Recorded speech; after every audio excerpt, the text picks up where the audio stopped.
All right, welcome to the Krug Show, Wednesday night, call-in show night. Haven't done it in a while because Kev's partying last Wednesday, night before Thanksgiving. But we're back with you, brought to you by Pig and a Pickle, the best barbecue in all of Northern California. Check them out in Emeryville and Corte Madera. They're open 7 days a week from 11 a.m. till 8 p.m. or until they run out. Pig and a Pickle. Get the brisket chili. It's all great. But go say hi to Damon and Mary and tell them that Larry Krueger sent you. And we will be there from 1 to 6 on the 17th of December, doing a meet and greet during the Niners-Cardinals game at Pig and a Pickle in Corte Madera. So join us. Join us there at Pig and a Pickle. We're also brought to you by New York-style Italian sausage. The only kind of Italian sausage I eat is New York-style Italian sausage. Also brought to you by Marin Auto Glass, 415-883-3030, marinautoglass.com on the web.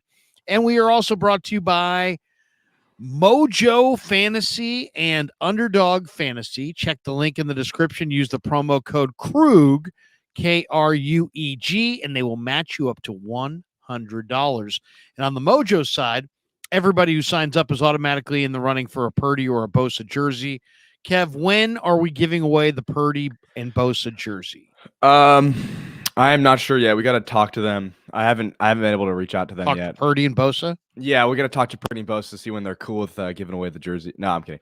And we're in the Mojo sweatshirt right now. Well, look at you. It's pretty nice. Looks like Nike. It's pretty nice. It is Nike. A little Nike Mojo action. But I'm not sure yet. I'll send him an email because we have to figure out like how we're gonna do the giveaway. I guess I dropped the ball on that, so you guys can all blame me. But it gives everyone more time to enter into the contest. There's not a ton of people that entered, so if you do enter, you will have a really good chance of getting a jersey. And Mojo's is a fun app. We use it every week. You have your picks. We make money. Tail us. But yeah, so that's the deal with the Mojo. Okay, so the call-in show, which we do every Wednesday night, except when Kev is partying, is we do it Wednesday night, and we basically go for 1 hour. Kev's got a basketball game at 7:30, so we're gonna fire away right here. And Kev goes with 3 questions, and then we go right to the video calls. Alan is working at his job in Indianapolis, I believe. Alan, are you there? I can see the roof of Alan's thing there. Our Kohl's man. He's making the Kohl's world. He's at Kohl's. He's at Alan at Kohl's. I think he's in Indianapolis, right? Wasn't it Indy? Yeah. So Alan will be our first caller, but line him up here in the green room, and you can be our video calls for the night. But first, like we always do, we attack 3 compelling topics on the 49ers and, of course, the Niners and the Eagles go Sunday. Kev, fire away. Topic number 1. All right. Well, I titled. By the way, did you get me down already? I took the Kings against the Clippers tonight. Yeah, you're good. You're good with the Kings. Okay, good. I mean, I titled this "Is the 49ers versus the Eagles the game of the year?" I don't even know if we have to talk about that. In my opinion, it's the game of the year. I think Fox would have they wouldn't have given up this game even if you gave them millions, because they want this game. And if you look at the map, there's a map of like where this game's being broadcasted. Right. It's literally being broadcasted across the entire like country, except for the 2. I think except for LA and Cincy, because they're playing this week. So everybody's getting Niners Eagles. Everyone's getting Niners Eagles. So it really is the game of the year, and it's definitely the game of the year for the 49ers. But I want to ask you this actually. Terra Dome is in the green room. Terra Dome has landed. All right, go ahead, Kev. One of the most surprising things was definitely the spread, right? Because you see the spread. It's what? -3? Niners -3. The Eagles are 10-1. And I think that's the first time that's ever happened. But what do you think the biggest advantages and disadvantages are for the 49ers? Do you have any off the bat? I have some stats here that are pretty interesting. Advantages and disadvantages? Yeah, for the 49ers. Well, the disadvantage is they're playing on the road. Yeah. Disadvantage is, the advantage is they've got extra time to rest. Right. They've got 3 extra preparation days. The disadvantage is they got to travel to Philly. the as far as other advantages, I mean, the 49ers are probably a little bit healthier than the Eagles are right now. They're definitely looking a little fresher than the Eagles are right now. I would say those are advantages. I think also the Niners may have a little bit of an advantage in that, they feel like they've got revenge on their mind. They talked a big game last year when they didn't win, and a lot of and so I think they've almost challenged themselves, the 49ers have, to fire a huge effort here. So I think that's an advantage. I think they're a little bit I think they're also, I mean, the 49ers roll in with a little bit of statistical advantages on they've got the number one, they've got a really good offense, and they're going up against a pass defense that's ranked 29th. That's a major advantage. And I think the 49ers also have maybe a little bit better defense. Yeah. You hit on a number of things there. One of them is the rest advantage. This is one of the few games the Niners actually have a rest advantage in. Back earlier in the year, we looked at the total differential rest days, and the Niners were towards the bottom. This is actually one of those games where they do have the advantage. And not only do they have the advantage in rest days, the Eagles have played some hard games over the last few games. And I think last week they were in overtime and they ran over 90 plus plays against their defense. 92 plays last week, 72 the week before. So, and just looking at this statistic, opponents that ran 90 plus plays are 6-12 straight up in the next game. So they're not faring well. So there's definitely a rest advantage. Also, Lane Johnson, he's a huge part of this offensive line. And I'm not sure if you know the word on him, but the Eagles are not the same team. He's got a groin injury. Bosa told me that he feels like Mailata and Lane Johnson are the two best tackles that they'll face all year. Yeah. But he may not play. With Lane Johnson, they're 94, 52, and 1. Without him, they're 14 and 23. So they're just a completely different team without him. And then there's a couple other statistics that I found that are pretty interesting. One is against high scoring teams that are scoring 24 points or more a game. They are 10 and 10 straight up. Eagles are? Yeah, they're 10 and 10 straight up, and they're 22 and 4 against teams that are under that mark. So they have a worse record against teams that score higher. And that's interesting. The one disadvantage that, I mean, we talked about this on the post-game show, is just the rain. And the reason why is because it really favors the Eagles. The Eagles play really well in the rain, and you saw Jake Elliott. Jake Elliott had one of the best kicks I've seen in a long time. And he hasn't missed in the rain this year, and you could probably argue that Purdy's worst games this year have been in the rain. And Jake Moody was 1-3. It's funny that you would say that, though, because Shanahan today said that Brock Purdy's the best quarterback he's ever had in the rain. I wonder why he says that. Why do you think he says that? Well, because he played at Iowa State, and maybe there's some, there's that side of it. He played in a place where there's there's bad weather and snowy weather and rainy weather. But I don't know that I would say that based on what I've seen. He had two really disastrous throws in the Cleveland game when the ball got wet. So we'll see. I definitely think that the 49ers, I mean, one major advantage the Niners have is their passing offense is 8th in football, and the Eagles' pass defense is 29th in football. So I think that's a big one right there. Also offensively, I mean, defensively, the Niners defense is number 1 in the NFL in points allowed and 5th in yards allowed. The Eagles are 20th in points allowed and 19th in yards allowed on defense. So the Niners have the better defense. It's funny. I was talking to Dave Lombardi today, and Dave says he thinks it might be a blowout. Dante Whitner the other day said he thought it might be a blowout. So we'll see. I'll tell you the other major advantage the Niners have, And maybe it's an advantage, maybe it's not. But the Niners are plus 11 and are tied for first in the NFL in turnover differential. The Eagles are minus 2. They're 19th. Now, you could look at that as an advantage Niners, or you could say, well, the Eagles are due for turnover luck. And so it's all about your perspective on that one. But the Niners have been the better turnover team. Yeah. No, it's interesting. When I was looking into the game, I had a similar thought too. It's like, this Eagles team is 10-1. It's a great record, but there's just certain things about them that makes you pause for a second and say, how good is this team really? The one thing that definitely keeps standing out is just Jalen Hurts. Have you seen his numbers, his splits when he's winning versus when he's losing? I saw his quarterback rating goes way up when he's losing. Yeah, his numbers this year are when he's winning, he's throwing 62%, has 7 touchdowns, 9 interceptions, and a 65.9 passer rating.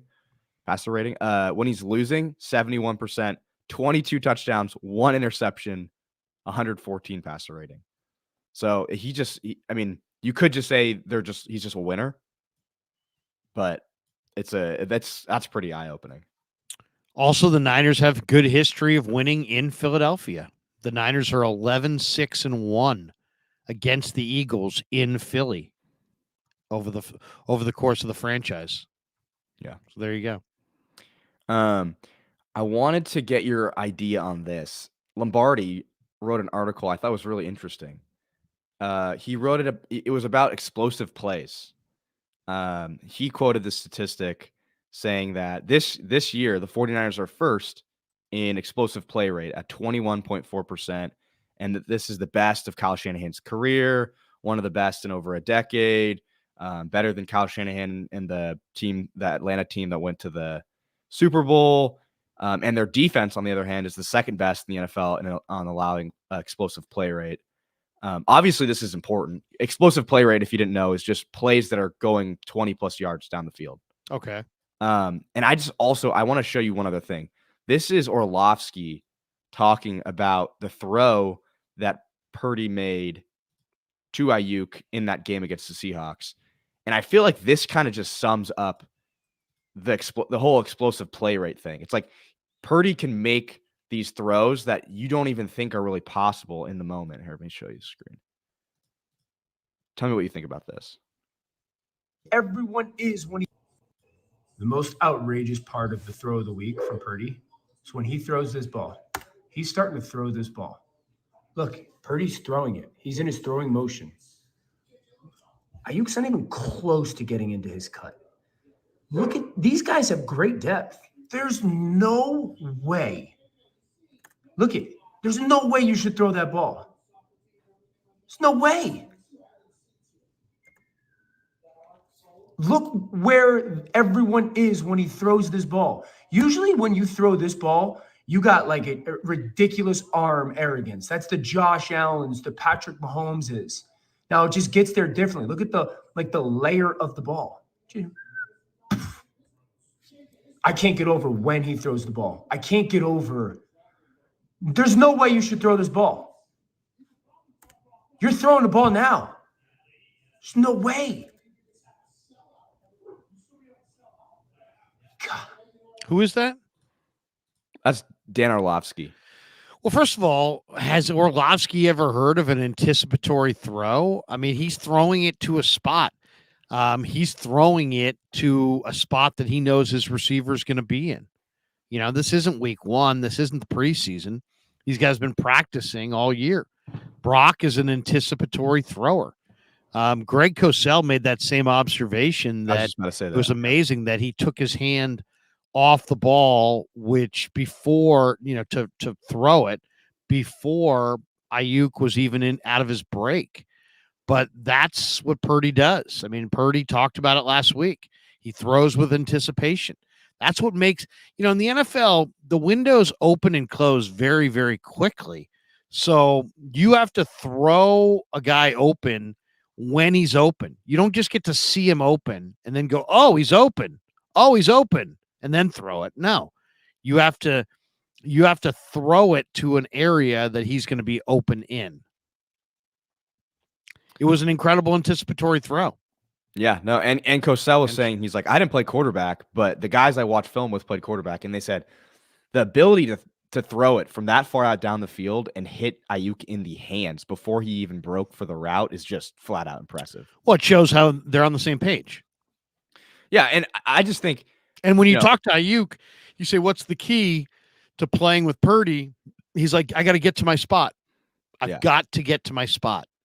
So yeah. Well, no, the reason why I brought up the explosive plays is because I feel like a lot of people still think that Purdy's just hitting the checkdowns, but I was really just pointing that out to say he's aggressive.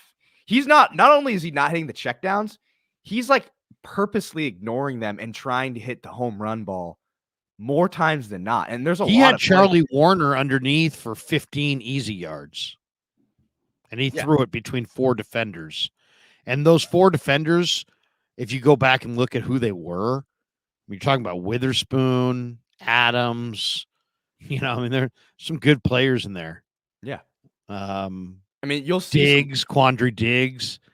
I mean, it wasn't like he was a bunch of donkeys. He threw it in the midst of 4 well above average defenders. Yeah. No, that was a great illustration of it too, because there's a wide open guy just like 10 yards down the field. And even Kyle said it in an interview. He's like, I thought he's going to go to the check down and get 10 yards and go to the next play. He didn't think he was going to throw that far. But I just think that ability to go down the field, that aggressiveness is why they have such a high explosive play rate. And it's why their offense is just humming. Terradome says he's bypassing the checkdowns. Yeah, no. I mean, Brock, if anything, he's a hyper aggressive player that you may need to, emphasize, show more patience, show more, be aggressive, play the position, stay aggressive, but take care of the football. So that's going to be the balancing act, really. I mean, he said it. I asked him about it a couple weeks ago, and he admitted it. He's like, I'm not there yet.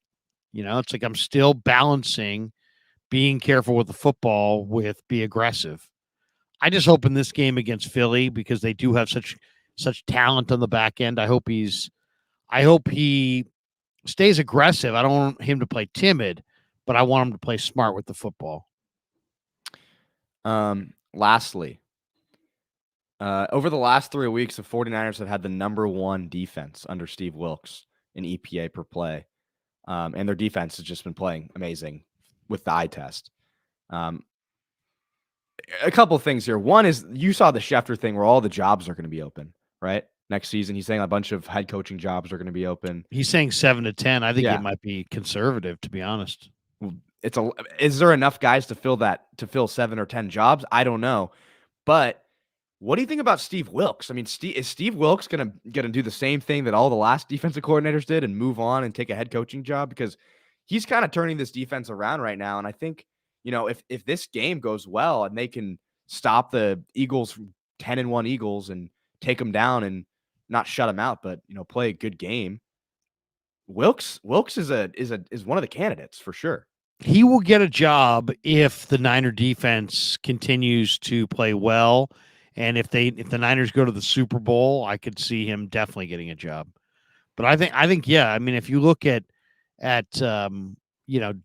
who's going to be out there available, what jobs are going to be out there available, I think there's going to be a lot of jobs available. I really do. I think it's highly likely. I would say Buffalo may dump McDermott. The Jets may dump Saleh. And that's surprising. McDermott. Well, I mean, I'm not for sure, but it's possible. Stefanski may get dumped in Cleveland. I think definitely the Raiders are not going to bring back Antonio Pierce. Brandon Staley is going to be gone in LA with the Chargers. The Falcons, I think, are going to fire Arthur Smith. Carolina's already dumped Frank Reich. New Orleans could easily say goodbye to Dennis Allen. The Bears, it would be kind of bad because they just hired him, but Eberflus, they're saying, could get dumped. Maybe Jim Harbaugh goes there. I think the Commanders are going to get rid of Ron Rivera. I think the Giants could get rid of Brian Daboll. And then I think Dallas could get rid of McCarthy and go for Belichick or Harbaugh as a big name guy in Dallas. So the Raiders don't have a coach. The Raiders, of course. Yeah. So you're talking about, let's see, 1, 2, 3, 4, 5, 6, 7, 8, 9, 10, 11, 12. I would say 12 possible openings. And none of those guys are the Kyle Shanahan system guys. All those guys seem to be doing great. You got D'Amico. D'Amico's doing really well in on the Bobby Texans. Slowick. You could argue that Salah's not playing well or not coaching well, but I would argue against that. Their offense is one of the worst offenses we've ever seen. And his defense is pretty stout. He's a defensive coach. So some people are like, "Oh, he's terrible. He's da-da-da-da-da." I don't know. Their defense is decent. And he's not an Keith offensive Murphy coach. says, what about Vrabel? I don't think so. I think Rand Carthon is going to keep Vrabel. Yeah, And if Vrabel gets dumped, he will be the next coach in New England. Yeah, that's for sure. But I think there's a very good chance Belichick gets dumped and that Dallas and the Raiders make big plays for Belichick. And how about that? Belichick getting dumped? I mean, like that's how crazy things change in the NFL. Yeah. He was the best coach of all time with Tom Brady. Tom Brady leaves, they draft Mac Jones, and all of a sudden Bill Belichick is looking for a new job. I know. Just Isn't the that way crazy? it is. That's crazy. And then people actually have the audacity to be like, he's lost it. You know, I don't think he's lost it at all. I just think that it's Bill Belichick, the GM, let down Bill Belichick, the head coach. Yeah. One more super here from Ricky Williams. He says the linebackers have to make the difference in this game. One other note, late breaking note. Did you see this one? What? According to a story that I'm reading online, the Eagles are going to be without Zach Cunningham this game, according to their reporter Jeff McClain. I don't know Jeff McClain. He says Zach Cunningham is expected to be out this week, possibly longer. He's got a hamstring strain. Now, he had double-digit tackles last week against Buffalo.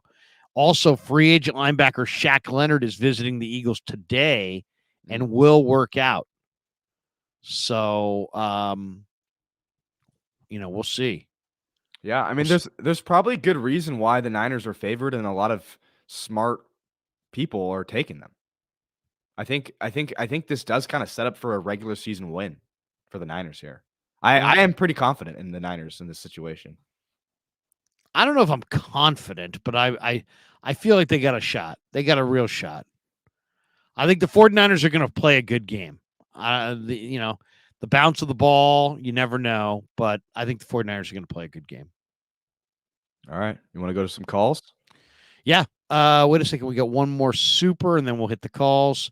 Keith Murphy, the unbeaten, says Harbaugh or Belichick aren't going to Dallas. They will go places where they have total control. The same argument I made about Sean Payton to Dallas. Who's to say that they won't give them total control? I mean, that's the thing. I mean, I think he definitely could get it with the Raiders. And yeah, I know what you're saying about Belichick, but if Belichick was smart, he wouldn't want total control. He would go to a place like the Chargers, who have a good young general manager in Tom Telesco, and just coach. Just coach. You're a great coach. You're a totally mediocre, replaceable general manager. Go look at their drafting. Their drafting sucks. Look at their talent. Their talent's awful. And he's been in charge forever. So if I was him, if I was Belichick, I would look at those options, see where the best general manager is, and go there. Why is everyone in the comments saying KNBR is like something's going wrong with KNBR? What happened with KNBR? What do you mean? No more night shows or something? I don't know. Oh, they hired JD and they got rid of FP Santangelo, and somebody in here said something about Paulie Mack, but I don't know. I didn't hear anything about Paulie Mack, but I do know that FP. Oh, yeah. They canceled the nighttime show on KNBR. They canceled my old show, Sports Phone 680, is no longer, which is really shocking because you're talking about the biggest stick on the entire West Coast. Anybody who's broadcasting at night on KNBR is talking to the entire western half of the country. So I would say not having a night show on a stick like KNBR is wasting all that you're wasting that. Maybe you should have a different, cheaper, version of the show. Maybe you should take on some kind of a unique partnership to have some kind of a show. But you take away, they're already losing, I believe, in the morning to 95.7 the game, or at least they have in the morning slot. I think Murph and Mac may be winning now. Yeah. So But if it, the last thing you want to do is not have a nighttime show. My guess is KNBR is going to go with JD, like just on Warrior nights and Giants nights for like a little post game, and then they'll go syndicated on those non-Giant Warrior nights. But that very short. Paulie Mack got let go. Are you sure? Yeah, San Francisco Chronicle and FP Santangelo. That's too bad. Wow. That's too bad. Crazy times. Too bad. Well, here's the bottom line. You can sit there and say this is about KNBR or about those guys if you want, and I guess to some degree it's always about the host. But what this is really about is what we're doing right here. We got 5 people in the green room who want to talk. We got 300 people who on the side. We've added 3,000 subs in the last month alone. We're approaching 30,000 subs. The audience has migrated from terrestrial radio to YouTube and to the digital space, and it's because of the smart dash in the car and the younger fan who's like 18 to 35, which is the prime buying demo, is now on YouTube, and we're going to talk to him right now. So screw those guys, and we're going to Indy. We're going to Indy. How you guys we go doing? to Indy. What's up, big man? How are you? What's going on, Alan? Good. How y'all doing? We're doing great, man. What's on your mind tonight? How's things at at Kohl's? Making the Kohl's cash tonight? Hell yeah, getting $5 extra an hour, so I'm making $24 an hour. Look at you. Week. There we go. Kick ass, take names. I want to give you some insight on Leonard down in Indy. You guys are questioning why is he cut out of the blue? Right, he's 28. He's been productive. What's the story there? It's got to be a story. If you go back to watch the tape, when me watching some of these games, he looks very slow. It doesn't have the same thump and speed like he used to. Back in when he was all pro and stuff. But if you go look at these younger linebackers they got right now, speed, and these guys fly. I think you love him, Larry. Who are you talking about? EJ Speed, I think is his name. For Indy's linebacking core. Let me look up they're very depth young chart. and very fast. I think you'll love them. So that's the thing with the modern day linebacker. They used to run 4.9, then that was too fat, too slow. Then it's 4.7. Now, if you're not a 4.5 guy, you can't play. And it's funny. Who's one of the backup linebackers for the Colts is Saguna Luby, who played for the Niners in camp, and he runs 4.48 from San Diego State.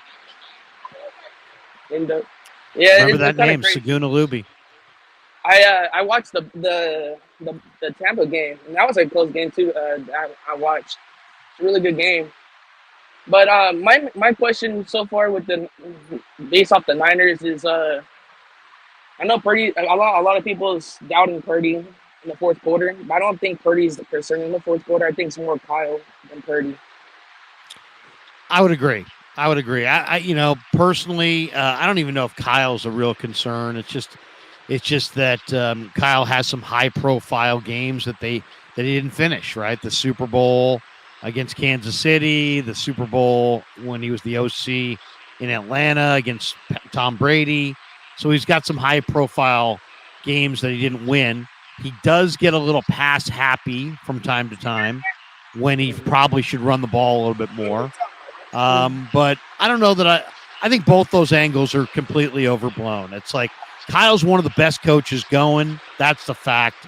And Purdy is one of the best young quarterbacks in the league. And we can hang to these. They can't get it done in the fourth.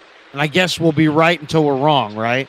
Or, we'll be wrong until we're right, depending what side you're on. But I just don't think there's a lot there. I really think the Niners, I think Kyle Shanahan's going to win a Super Bowl. Brock Purdy's going to have success and lead some come from behind victories. The other thing that nobody who ever sits there and tells you this about, complains about Brock Purdy in the fourth quarter, they never tell you how many times they were trailing. He was trailing and didn't come back in the fourth. What is it, 3? You know what I mean? It's like, it's not a lot. It's not, yeah, he doesn't have a lot of fourth quarter comebacks because he's won a ton of games in the first 3 quarters. I mean, that's really it. Well, I always point to, well, people say, well, we have to see with Purdy. Well, I always point to that Cowboy game last year in the playoffs where, they had to make a play and Purdy made the play, off schedule play, He's shown that, and people don't count the Raider game, but hey, he still proved that, They were 10 down in the fourth quarter. He came back. He forced overtime. They won it in overtime.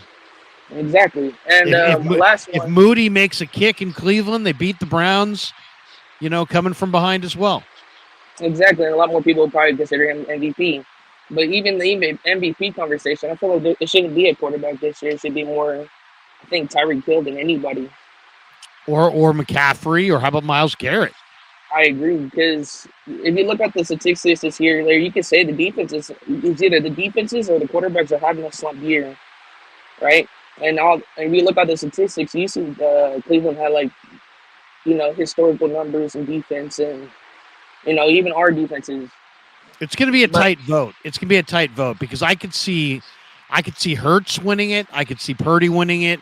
I could see Mahomes winning it. I could see Lamar winning it. It seems like it's a quarterback award. Yeah.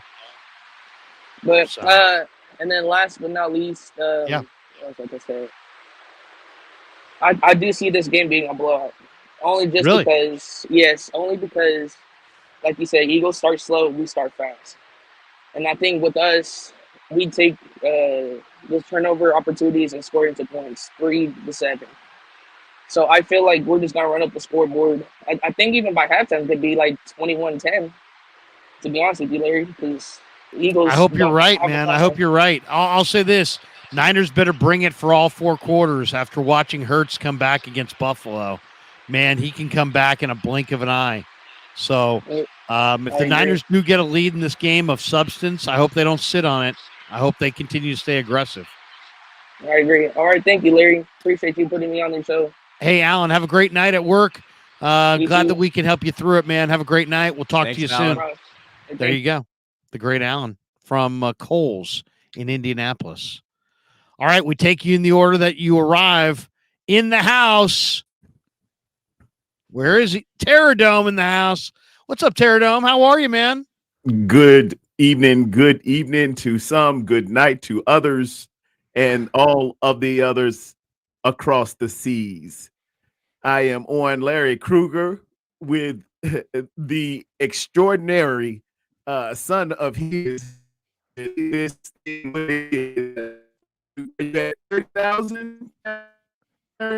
he glitching for you, Dad? Yeah. Terradome, you're glitching on us tonight. I'm so sorry. I don't know what happened to that internet. Congratulations on the 30,000.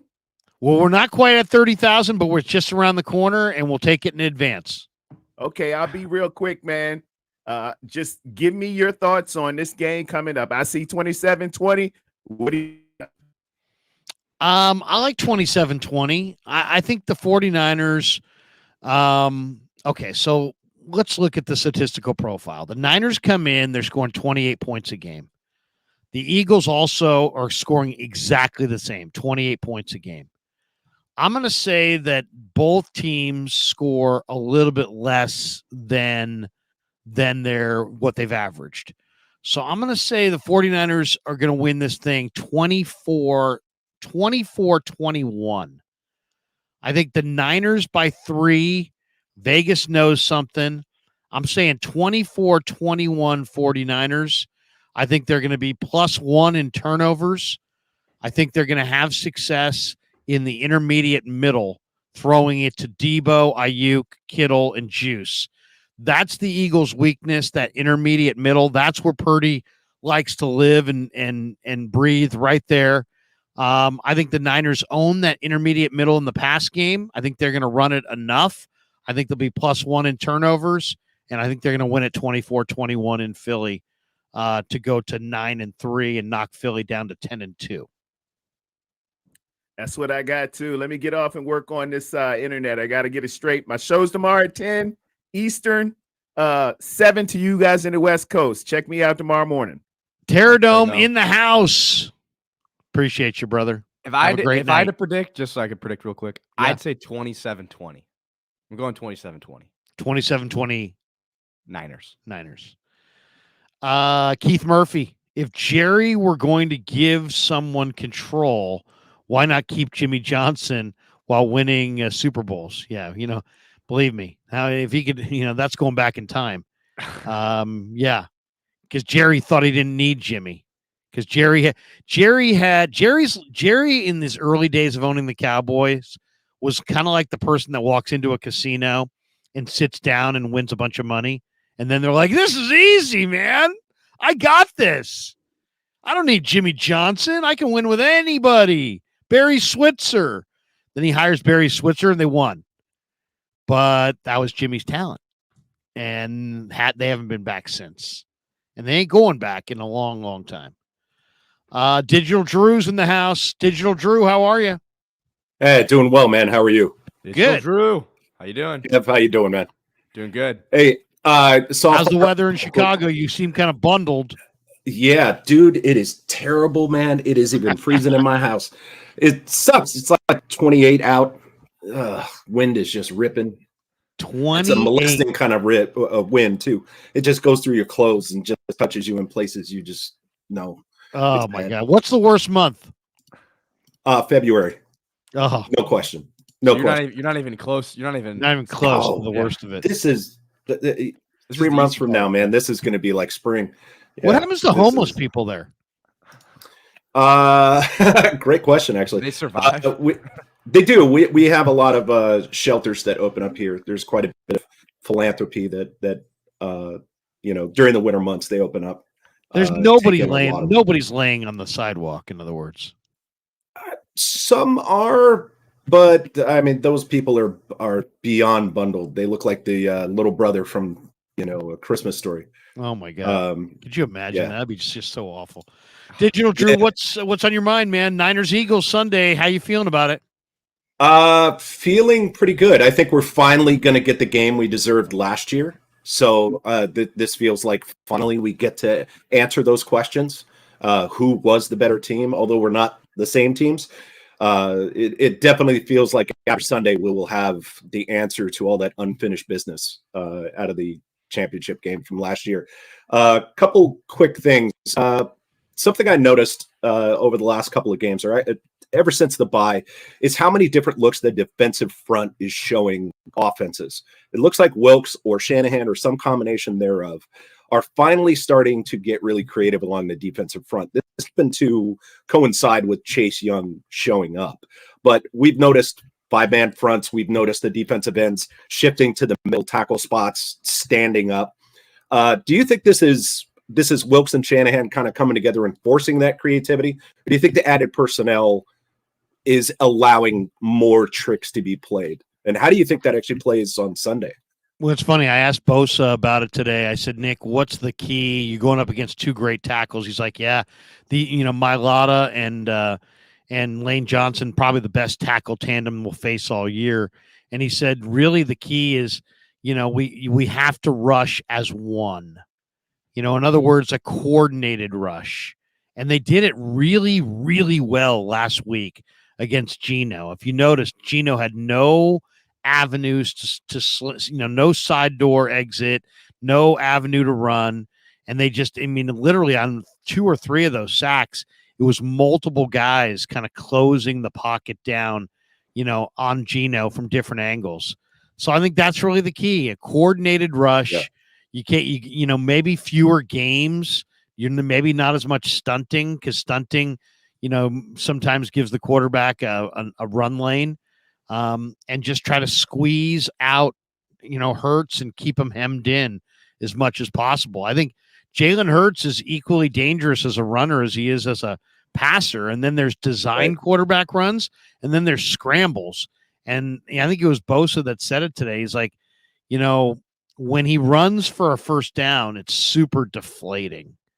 And so I think they're really, his key was coordinated rush, everybody stay in their proper lane, squeeze that pocket on him. Even if you don't get there as fast, make sure you don't give him an obvious run lane. Stay, it has to be 4 guys in unison. And I think that the fact that he said that means that obviously the coaches are emphasizing that. And I think we've seen that in the last couple of weeks. They got 15 sacks in the last 3 games. Yeah, for sure. And a lot of it is coming off these very unique and I would say non-49er stunts to where you have Hargrave crashing down from a defensive end position, cutting across the front line while Bosa comes from a D tackle position and loops around the backside of the offensive line. It's really fun to watch, and it has absolutely caused chaos. And I can't wait to see how Philly and their really stout offensive line actually deals with it. I don't think it's accidental either that Armstead and Hargrave are playing their best ball since Chase Young showed up. Yeah. He is another body that defenses have to account for. You can't just focus purely on Bosa. Now you have to account for everybody, and that just that is a tide that lifts all ships. Yeah, Niners are getting good depth too. Now it's funny. It's kind of like in baseball when you acquire one hitter, and then everybody slides back into a more comfortable spot in the lineup and doesn't try to do too much. That's exactly what happened here. They needed a starting caliber, big time end opposite Bosa. They got that. Well, now that they've got that, they can put Cleveland Farrell in more of a part-time role. They just activated Robert Beal Jr. He can play kind of a part-time role. You got Givens and Kinlaw playing behind Hargrave and Armstead, so they're in kind of part-time roles. And the whole thing, everybody's kind of settled into a role that fits their skill set, and they're all playing well. I mean, I thought Kinlaw had a tremendous game where he bull rushed the interior offensive lineman into the lap of Geno 2 or 3 times. So I like what I'm seeing out of the 49er D-line, especially in the last month. Do you think this Sunday the Niners repeat the strategy with DK Metcalf and put Ward on A.J. Brown the whole game and just say repeat that because it was way too successful to go away from it? I don't know. I don't feel nearly as confident in this matchup. DK doesn't run the full tree. He only runs go routes and post patterns, and he doesn't have double moves. AJ Brown's far more varied in his route running, better hands, can catch when you're covering him.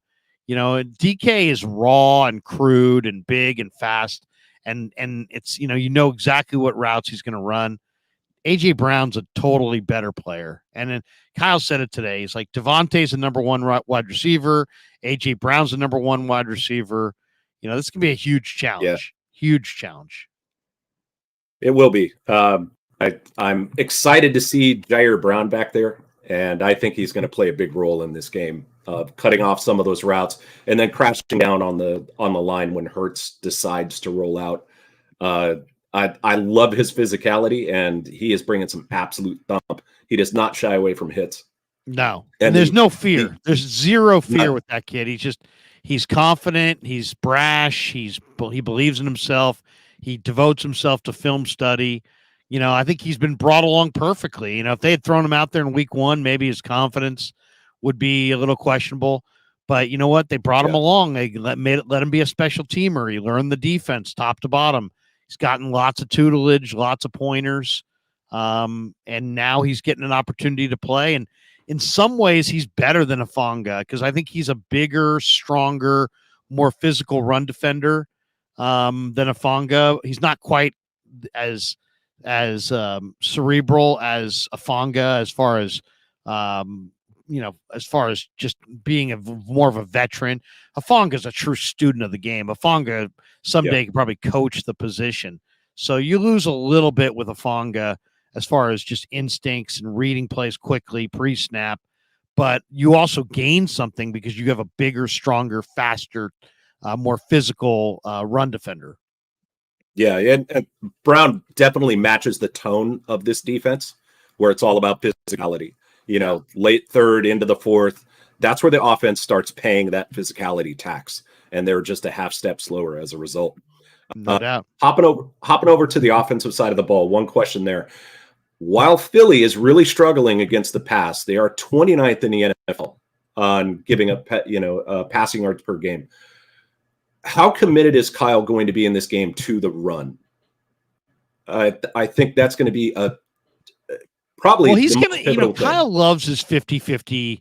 He's a play action guy. So, He does. he loves balance, offensive balance.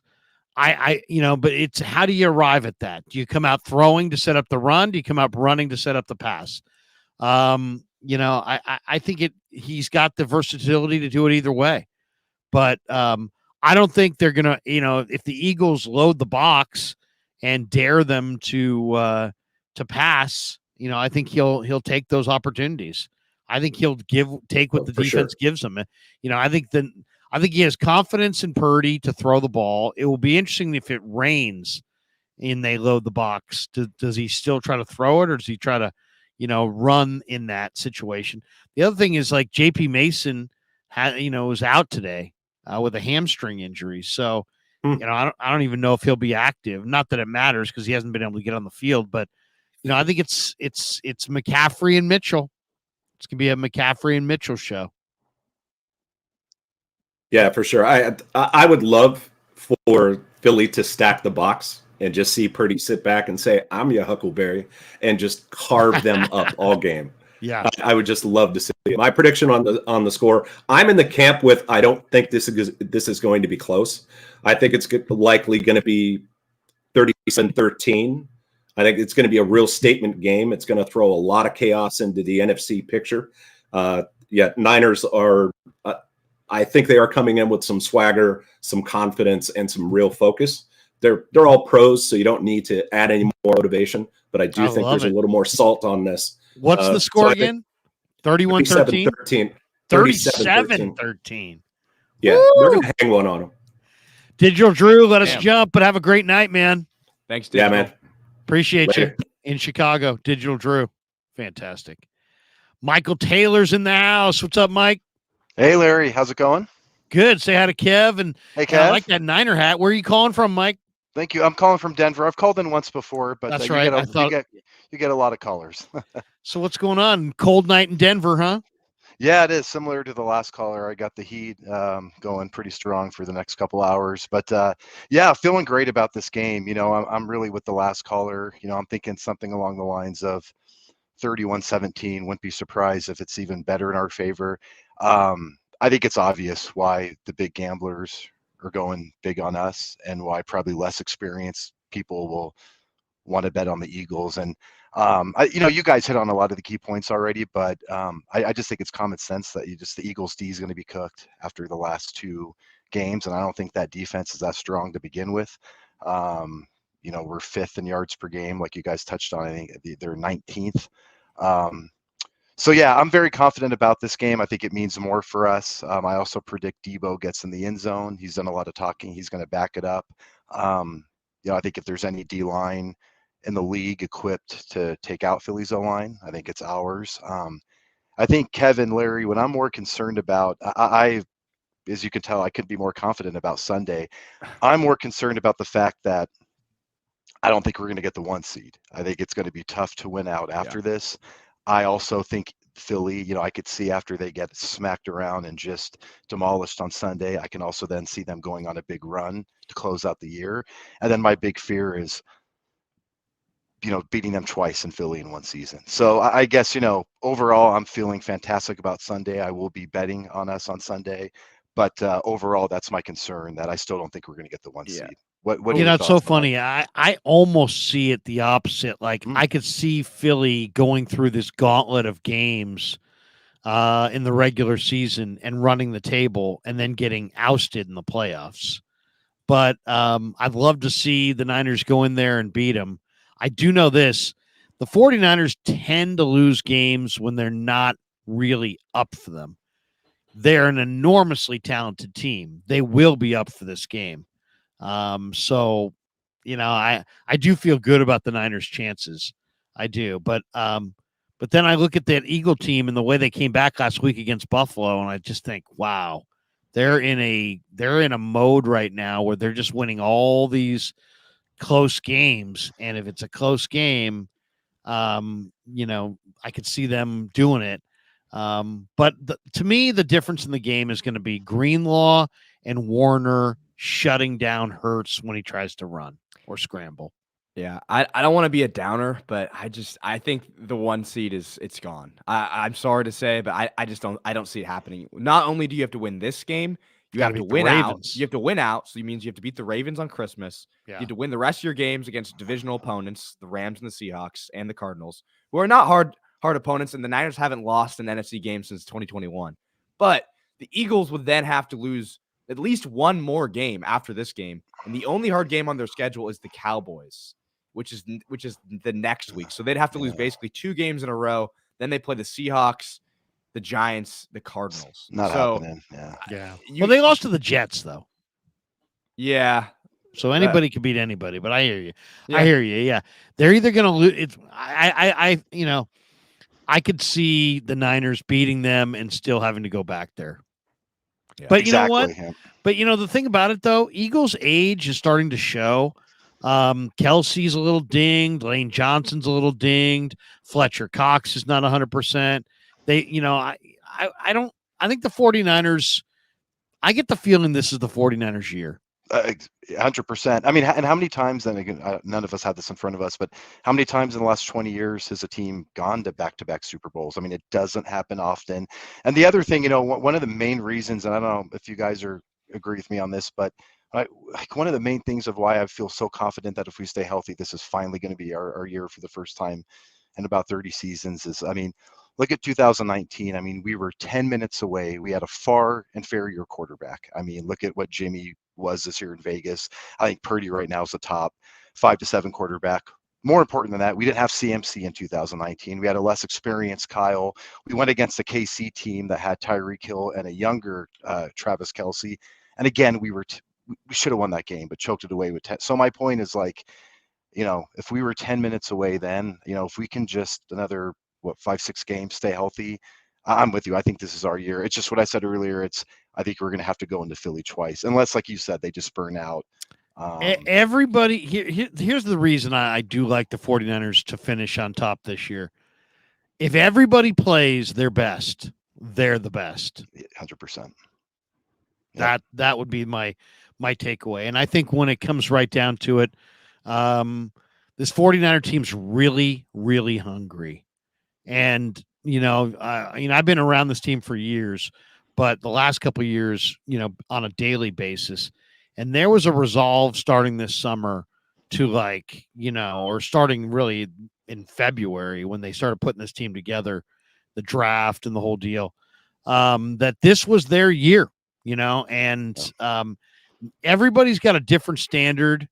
And I just think the 49ers standard this year is they got to get it done. And not when I say get it done, they judge themselves by Super Bowl trophies. So it's not getting it done is not getting to the Super Bowl. It's not doing well in the conference title game. It's winning the Super Bowl. Yeah. And I think anything short of that, I know nobody wants to hear that because it makes the season seem too much pressure on the line. But it is a Super Bowl or bust kind of a season this year for them. I really no, it is. And I can't, this might sound like a silly comment, but I can't think of a coach, not just in the NFL, but in all of pro sports right now that doesn't have a championship that wants one as much as Kyle. And even I think you talked about it the other day, even, you know, his dad, and I can imagine how much Mike wants it for him. And you see it in the organization. I mean, us getting Chase Young, talking about getting Pat Surtain, you know, even I know it didn't work going in on Trey Lance, but the point is like kind of the opposite of what we're seeing with the lame duck Giants right now is the Niners are invested. They're all in, and it's fun. It's fun being a fan of a team who has a front office and an owner that are desperate to win. I mean, yeah, they're not desperate to, you know, make the playoffs. They're not desperate to win the conference. They're desperate to win it all. Yep. And, you know, we'll see. But Sunday is going to be epic. I can't wait for it to get here. Michael, let us jump. We appreciate you jumping in, though. Have a great night. Thanks, man. Michael. You too. Have a great night. Thank you. There you go. Mike jumping in. Appreciate him. Gammon Brown's in the house. What's up, Gammon? How are you, man? Oh, you get the mic. You're muted. Oh, okay. All right. Good. You got Niner colors on tonight. I do. So that way when I can walk off walk off your stream like a pimp named Slickback when I get done with this. But I guess I'm calling in and gonna be a little confrontational, and I hate for things to kind of get messy on your show, but Be as confrontational as you need to be. all right. Well, Kev, I got to stand up for your honor, young man. What's your up? dad on another show. Your dad was talking about how you're replaceable and all those other kind of things, and we hell? missed you on the super chat. That's right. I was saying like that is Heresy. nursing home. That's nursing home talk at that point. So Yeah, what the hell? yeah. So later on tonight, make sure you it's getting cold. So take out all of his thick woolly socks, put in some thin socks. Really kind of bring it home. Yeah, Gambit, I said he was appreciate he was a system son because I've got other sons. Gambit, I need people like you looking out for me when I don't know what this guy says when he's not on this channel. He says some crazy stuff. Oh, he goes wild. He goes wild, but nothing. Come on. Yeah, but I'm just really excited about this. I mean, I'm seeing things from Brock Purdy, the way he just butters in passes over, that double dagger kind of like concept. To me, looks flyer than Macho Man Randy Savage in a pimp suit coming off the top rope. Like I just absolutely love what I'm seeing from him. I just know I have a really good feeling about this. The other callers, and I try not to get caught up in the whimsical fantasy of having those rose-colored lenses on. But I really do feel like we are going to hang up like 30 burger on these guys. I think we're going to do, I don't know, 31, Purdy for 30. Right? I mean, the Niners are going to fire. And if you're one of these Eagle fans that are just hoping that the Niners, whiz down their leg, think again. Think again. This team's going to show up and they're going to fire. Now, they may win, they may lose, but they will not no-show this game. They will not get drubbed in this game. They will not beat themselves in this game. Whatever their best game plan is, they're going with it. Guys have talked a big game. They're going to back it up. It's the Niners have circled, highlighted, squared, whatever you want to describe. The Niners have been waiting on this game for months. Niner fans have been waiting on it, but the Niner players have been waiting on it as well. And they know, believe me, they know when the Eagles went to the Super Bowl and that they had to go talk. Kittle, Debo, others had to go talk in front of media outlets in that Super Bowl week. And they said to themselves, well, what are we going to say? Are we just going to be like, well, shucks, they were the better team? Or are we going to maintain that we were the better team? And they thought about it and they said, you know what? We're going to stick with what we think is true. So we're going to say that we think that we were going to win that game. And you know what? I respect that. I'd much rather – we always yell at these athletes when they give us pat BS answers and don't tell us how they actually feel. And then when they tell us how they actually feel, we're like, can you believe the audacity of these guys to tell us how they actually feel? They said it because they believe in Brock, and they know that when they lost him, their chances of winning went out the door. And the Eagles and their fans took it as disrespect. But you guys know, we all know, any Niner fan knows, who knows your team, knows that was not meant as disrespect to the Eagles. It was really respect the players have for Brock. Yeah, and I'm going to be showing my respect because I won't be able to make it to this game. But luckily for me... Do you go to all the games? No, I don't. But just from how hyped up I am from everyone who's been calling in, saying how we're just going to get after these guys, I'm going to go ahead right now and utilize this time. Let me get on the computer here. I'm going to log into $10,000 on the Niners. Underdog Fantasy, codename Krug, and There I'm you going to go ahead go. and lock that in. So that way, then I have the funds to see them in the NFC Championship game. There we go. That's But how you do it. You got to hit the 5-legger. Yeah. Oh, yeah. Absolutely. I really appreciate you guys' time. Thank you. Gammon, have a great night, man. Good to see you. And don't be a stranger. We'll do this again soon. There you go. Gammon Brown. Gammon's fantastic. All right. Who's next, Kev? Do we go Cubs S3 3-eb? Yeah, S3EB. Oh, wait, you do it. Wait, I'll do it. And like that, he's there. Here I am. How are you? Where are you calling from? Chicago? Oklahoma City, Oklahoma. Oklahoma Wow. City. Niner fan in Oklahoma City? Yep. There you go. Well, what My do whole you? entire life. What brings you to the Krug Show? What's your name? Justin. Justin. Say hi to Kev. How we Welcome to the doing? Krug Kev. Show. Hey, buddy. How you doing? I'm doing good, PP. Or Kevin's Kevin's I'm- dad. I'm PP. I'm PP. You're PP. That's right. That's Kevin. You're Kevin. Also, anyway, let's get to brass tacks. Yes. Where do you want to start? You're the So- one who called. Well, hell yeah, I called. So let's go into the coach, Bill Belichick, going to the Cowboys. Never going to happen. Okay, so this rewinds us back to like a half an hour ago. Where do you That's think he's never going to gonna go? happen. Where do you think he's going to go? Because Dallas, there's talk that Dallas wants him. Yeah, okay. I don't know There's if he talk wants. that Dallas- I don't know if he wants them, but they want him. No, they don't. I Exactly. know. Who do they want? Jerry wants somebody he can control. He wants Jason Garrett. That's who he wants. Oh God. Oh my God, he had Jason Garrett. Yeah, Jesus. For like 12 freaking years. Yeah. Yeah. So why would he want him again? Why would he want him again? No, but that's who he wants. So instead, you replace that ass clown with Mike McCarthy, who is also less than ideal as a coach. Equally clownish. Equally clownish. Right. Rode the coattails of the quarterback that he had, that he doesn't have, and couldn't develop, and then lost, and oh my God, 05. Like, it's all a bad deal. Talking about Jason Garrett, did you guys hear Jason Garrett on Sunday Night Football? It's just not the same without Collinsworth.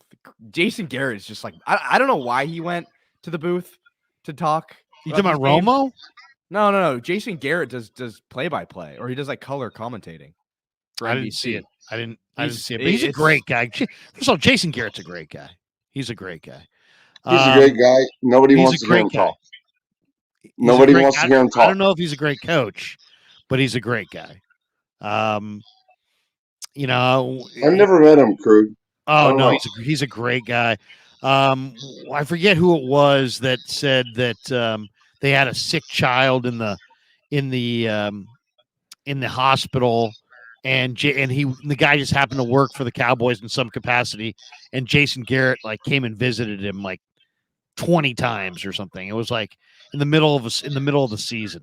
I mean, Jason Garrett's a good man, definitely a good man. I don't know what kind of coach he is, but he's a good man. Is this when he was a third string quarterback?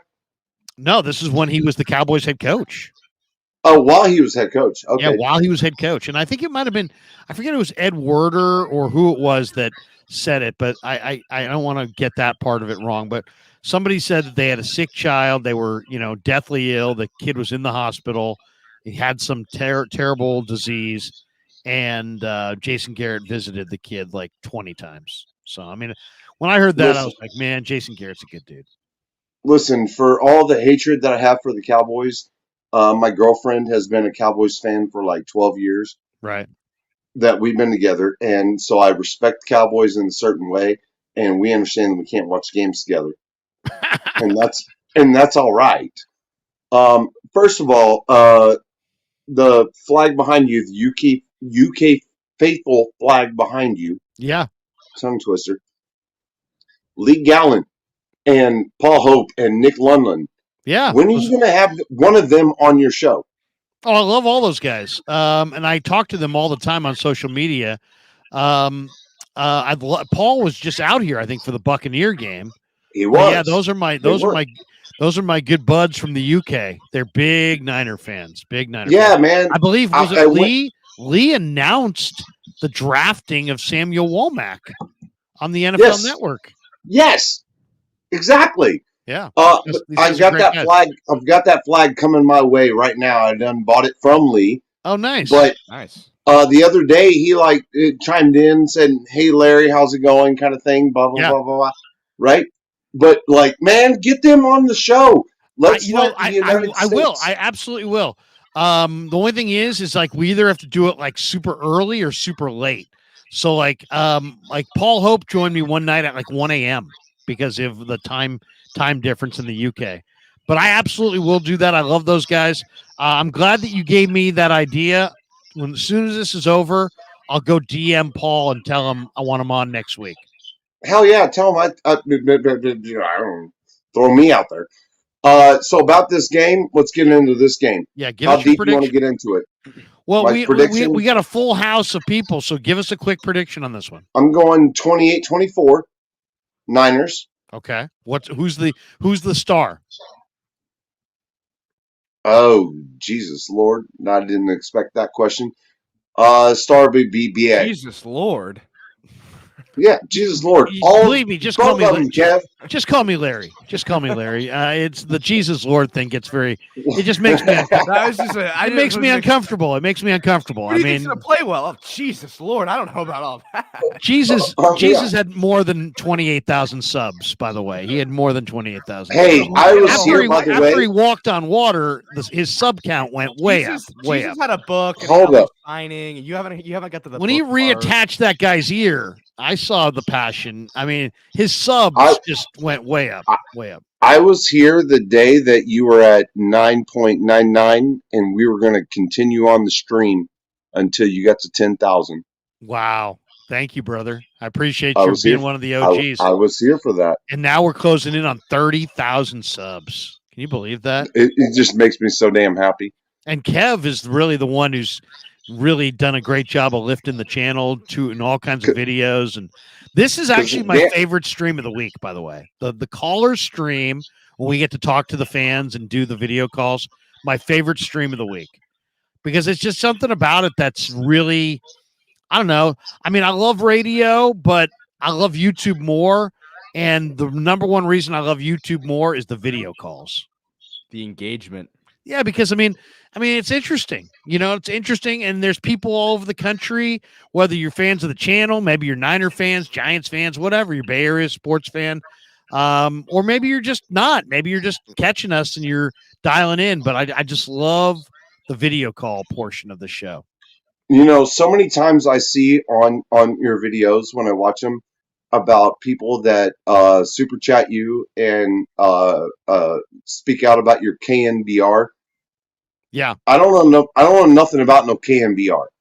I'm sorry. I'm in Oklahoma City. I don't know nothing about no KNBR. No, I hear you. And that's the beauty of it. But you're well regarded, and everybody gives you the props and the thank you, Larry. Like I saw it the other day. Like it was like listening to you and so and so and so and so. They're used to listening to you on the radio. Yeah. In Oklahoma City, I didn't grow up with that. Right. So I grew up in the 80s and the 90s, listening or looking at the Daily Oklahoman and the situation that I had to deal with right here, right? Sure. So I never got no Niners talk. I never got to talk about anything. Are you a Sooner fan? Sorry. It's all right. F It's the Sooners. it's a YouTube. Yeah, we're not going to get demonetized. Braden Willis is a Niner rookie. He's a former Sooner tight end. Good man. Did an interview with him a couple weeks ago. Great guy. I can't follow college football because every time that there's a break in action, the band plays and my head starts spinning. I'm just like, oh my God, this is disgusting. But I am a Cubs fan, and I go back to the Giants. Are you a Bud man? Do you drink I'm a Cub Budweiser? fan. Hell yes. There you Cub go. fan and a Bud man. All right. Hey, have a great night, man. We appreciate you. Give us the prediction again? 28 what? 28-24. That's what I'm going with. 28-24 Niners. Call us back next Wednesday. I'm looking forward to it. All right, brother. Appreciate you. Franco's in the house. What's up, Franco? Franco, I had to unblock Franco. Oh, you're muted, by the way, Franco. You're muted. Oh, there you go. Why'd you wait? You had to block him? No, he was blocked for some reason. I think I swear someone's accidentally blocking people on this channel. Well, no, Franco might have gotten. Franco, did you get all liquored up one night and talk a lot of mess? Ivan Krug, let me say it with me. System child over here. This guy's slacking. Say it with me. I really am. No, hey Kev, I love. Franco, where are you calling from? No. We didn't get that. Where? San It's like- Bernardino. It's like when you first start talking, it goes out, and then Yeah. We get like you're not your first 4 or 5 words, and then all of a sudden we get you. So maybe he could switch his audio. I think he's taking his earbuds out. Yeah. There we go. So Franco San Bernardino, is that what you're saying? Yeah, can you guys hear me better? Yeah, we got you. Much better. All right, perfect. Yes, sir. So San Bernardino. California. All righty. I like your Yes, Niners sir. sweater there, sweatshirt. Appreciate it. Look at that, representing. There we go. You already know. I wanted to start with my prediction, man. Yeah, what do you think? Everybody's saying in the 20s. I don't know. I'm kind of feeling like 17-14 type of vibe. Low I know scoring the Eagles game. put because I'm not too. I don't know what the forecast is going to be over there in Philly, but It's going to be rain and about 40 degrees. That's what I'm feeling. So 60%. Let me double check it, but I think it's 65% chance of rain and 40 degrees. Let me see. Let me double check that. But yeah, it's going to be winter weather for sure. It's 52 in San Luis Obispo right now. I was just looking. 62 in Phoenix, 29 in Connecticut, 34 in Chicago. On Sunday, it's going to be Tahoe. 55 and raining. 55 and raining. 55 and raining. 55 is fine. 55 is good football weather. it is, but for the 8 SoCal miles boys, per hour for the wind. The rain is the concern. Now, Shanahan is the concern. today said that Brock Purdy is the best quarterback he's ever had in rain. And I just kind of wonder about that. Yeah, no, that might be true, but it's at the same time, two things can be true. And Brock Purdy has played his worst ball in the rain. I He know. could still be the best quarterback he's ever had in the rain, but he's played his worst ball in the rain. In his two games. In his 2 games. Yeah. Yeah, I Did mean play at Iowa State though, and I haven't been to Ames, but something tells me Ames, Iowa, and November, December probably sucks. Yeah, I would imagine, but the reason why I go low scoring is, and I know the Eagles are prone to put up a lot of points, but I look at that Eagles offense against the Jets defense, and that was such a low scoring game and they had to duke it out. I don't know. That's why I'm kind of going with the 17-10, type of vibe there. I think it's going to be hard fought. It's going to be close. There's going to be some field goals, maybe a miss, hopefully not. Jake the Shank, no misses. All right. And yeah, man. So we'll see. But First of all, you're talking about a guy whose nickname is Money. I know he's got to earn that one. Moody's 1-3 this year in the rain. He's 1 for 3. He's missed 2. Is that what you're saying? Yeah. You sure? Yeah. He was 1-3 in the Browns game. That's rough. I interviewed Mitch Wishnowsky today in the locker room, and I was asking him about Jake, and he's like, he's a quiet guy, but he's very confident. So yeah, we'll see. And I liked him when we. Yeah, I mean, he's been good. He's been fine. I mean, he's not going to make every kick, but he's had the one miss that cost him a game. It was unfortunate, but for the most part, he's not been erratic, and he's got a boomer of a leg. He does. It's who knows. I mean, you never know how things are going to go. I'll say this: the Eagles kicker Jake Elliott looked just like one of the greatest kickers of all time last week. Oh, I couldn't believe it when they made that kick. I was just like, It was good. It would have been good from 66. Yeah, and that's a kick that you've seen. You've seen a handful of those kicks in your life watching football, and every single time that ball never gets there. It always goes right. It always goes left. Always. It was like a Vinatieri. It was low too. It was low. I think it was good from 67 or something like. It was good from like an insane. Oh no, it was an unbelievable freaking kick. Yeah. Couldn't believe it. I couldn't believe it, man. I got him on fantasy, so he saved me for sure. Yeah, that was like that's probably like a 5-point kick right there. It was. Yeah, I needed it too. It was a close one. We toughed it out last week, but yeah, man. I think it's gonna be an interesting one. You know what? And with this Niner offense, I feel like the more and more that I watch it, it really gets broken down to one play, and it's the outside zone. If we can get the outside zone going, everything else in the playbook opens up. Kittle gets open, the play action pass gets going, the intermediate, because those linebackers start to get in the box a little bit more, and next thing you know, those intermediate routes start to get more open. And then I called in 2 weeks ago, and I was calling for the deep ball to Ayuk, and boy, have those prayers been answered. Oh, The he deep looks ball to great. Ayuk. He looks has so been good. Money. I would love them to feature Ayuk and Debo big in this game because Ayuk is on another level, and Debo talked a lot of mess, and I think he wants to back it up. I'd love to see, especially if it's raining, I'd love to see the Niners try to keep the ball out of the air, but still have the dynamic chunk yardage play by maybe Debo and a couple end arounds. You know, keep the ball out of the air, maybe, but get it in the hands of Debo and Ayuk. Yeah, some end arounds would be a good. They haven't been doing much of those with Debo. No, not as much, but I would love to see it in this game because I want to see Debo with the ball in his hands in the open field.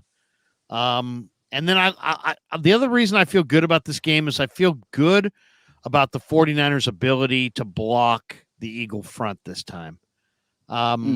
I like what I'm seeing out of Charlie Warner. I like what I'm seeing out of Trent Williams. Aaron Banks looks refreshed. You know, Feliciano's been strong at right guard. You know, I think the Niners are going to be able to. I think the Niners, the main difference last year is Philly. You know, they got the quarterback. Niners quarterback got knocked out. Then the Eagles ran it 44 freaking times for about 150 yards. It was only 3-4 a carry, but they ran it 44 times because they're like, we're not taking any chances. Why should we? They don't have their quarterback. It was a smart game plan on their part. This time around, I think the Niner defensive line is going to battle the Eagle offensive line to at least a standstill, and I think the Niners offensive line is going to hold up as well. I think the Niners are going to hold up on the line of scrimmage, and I think Purdy's going to be the difference. I hate to interrupt, but I got to bounce.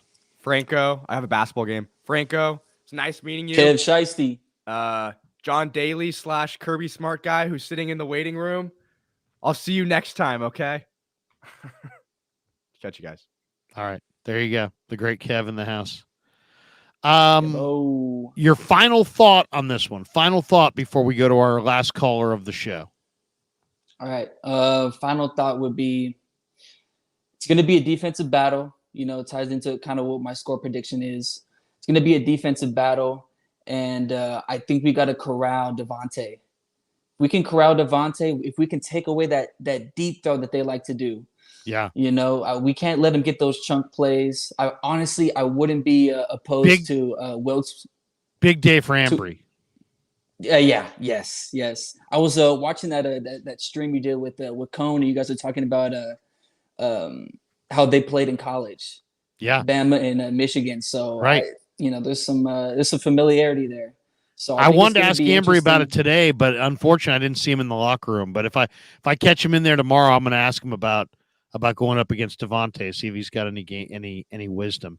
But yeah, that's one thing I really do feel great about. Is I feel great about the way the Niner corners are playing. Diamador, Mooney, Ambry. I even like what I've seen on special teams from Luter, Womack. Yes. Feel really good about the Niner DBs. They're young, but they're talented. Yeah, and I'm curious to see if maybe this week or in the next coming weeks, Robert Beal. I'm curious to see what he can do. I am too, because you're talking about a guy who runs 4.4. Yeah, 250 pounds. How incredible would it be? I mean, he doesn't have to be really refined. When you're talking about running 4.4 flat at 255 pounds, you don't have to. It's not like you got to have a bunch of moves. You could just speed rush the guy. And when you've got, Bosa on one end and you've got, Hargrave and Armstead inside, and you can just play in a rotation, he might be able to get home on Hurts, once or twice just playing in a rotation because nobody's worried about Robert Beal and he's got ridiculous speed. He had a play this summer where he dipped the shoulder, got parallel to the ground against Trent Williams, big Trent Williams, and Trent whiffed, and I couldn't believe it. I was sitting there watching it, and I just went, oh, And the PR guy goes, "What'd you see?" And I said, "Robert Beal just dipped his shoulder, beat Trent Williams around the edge, and Trent didn't even get a finger on him." He's like, "Really?" And I'm like, "Yeah, it didn't happen the rest of camp. It happened one time. But all it takes is one time. All it takes is one time. And when you got that kind of speed, that could be the difference in the football game. A 4-4 edge rusher who plays 3 or 4 snaps could come in and sack Hurts in a key situation." But yeah, I think what blows my mind.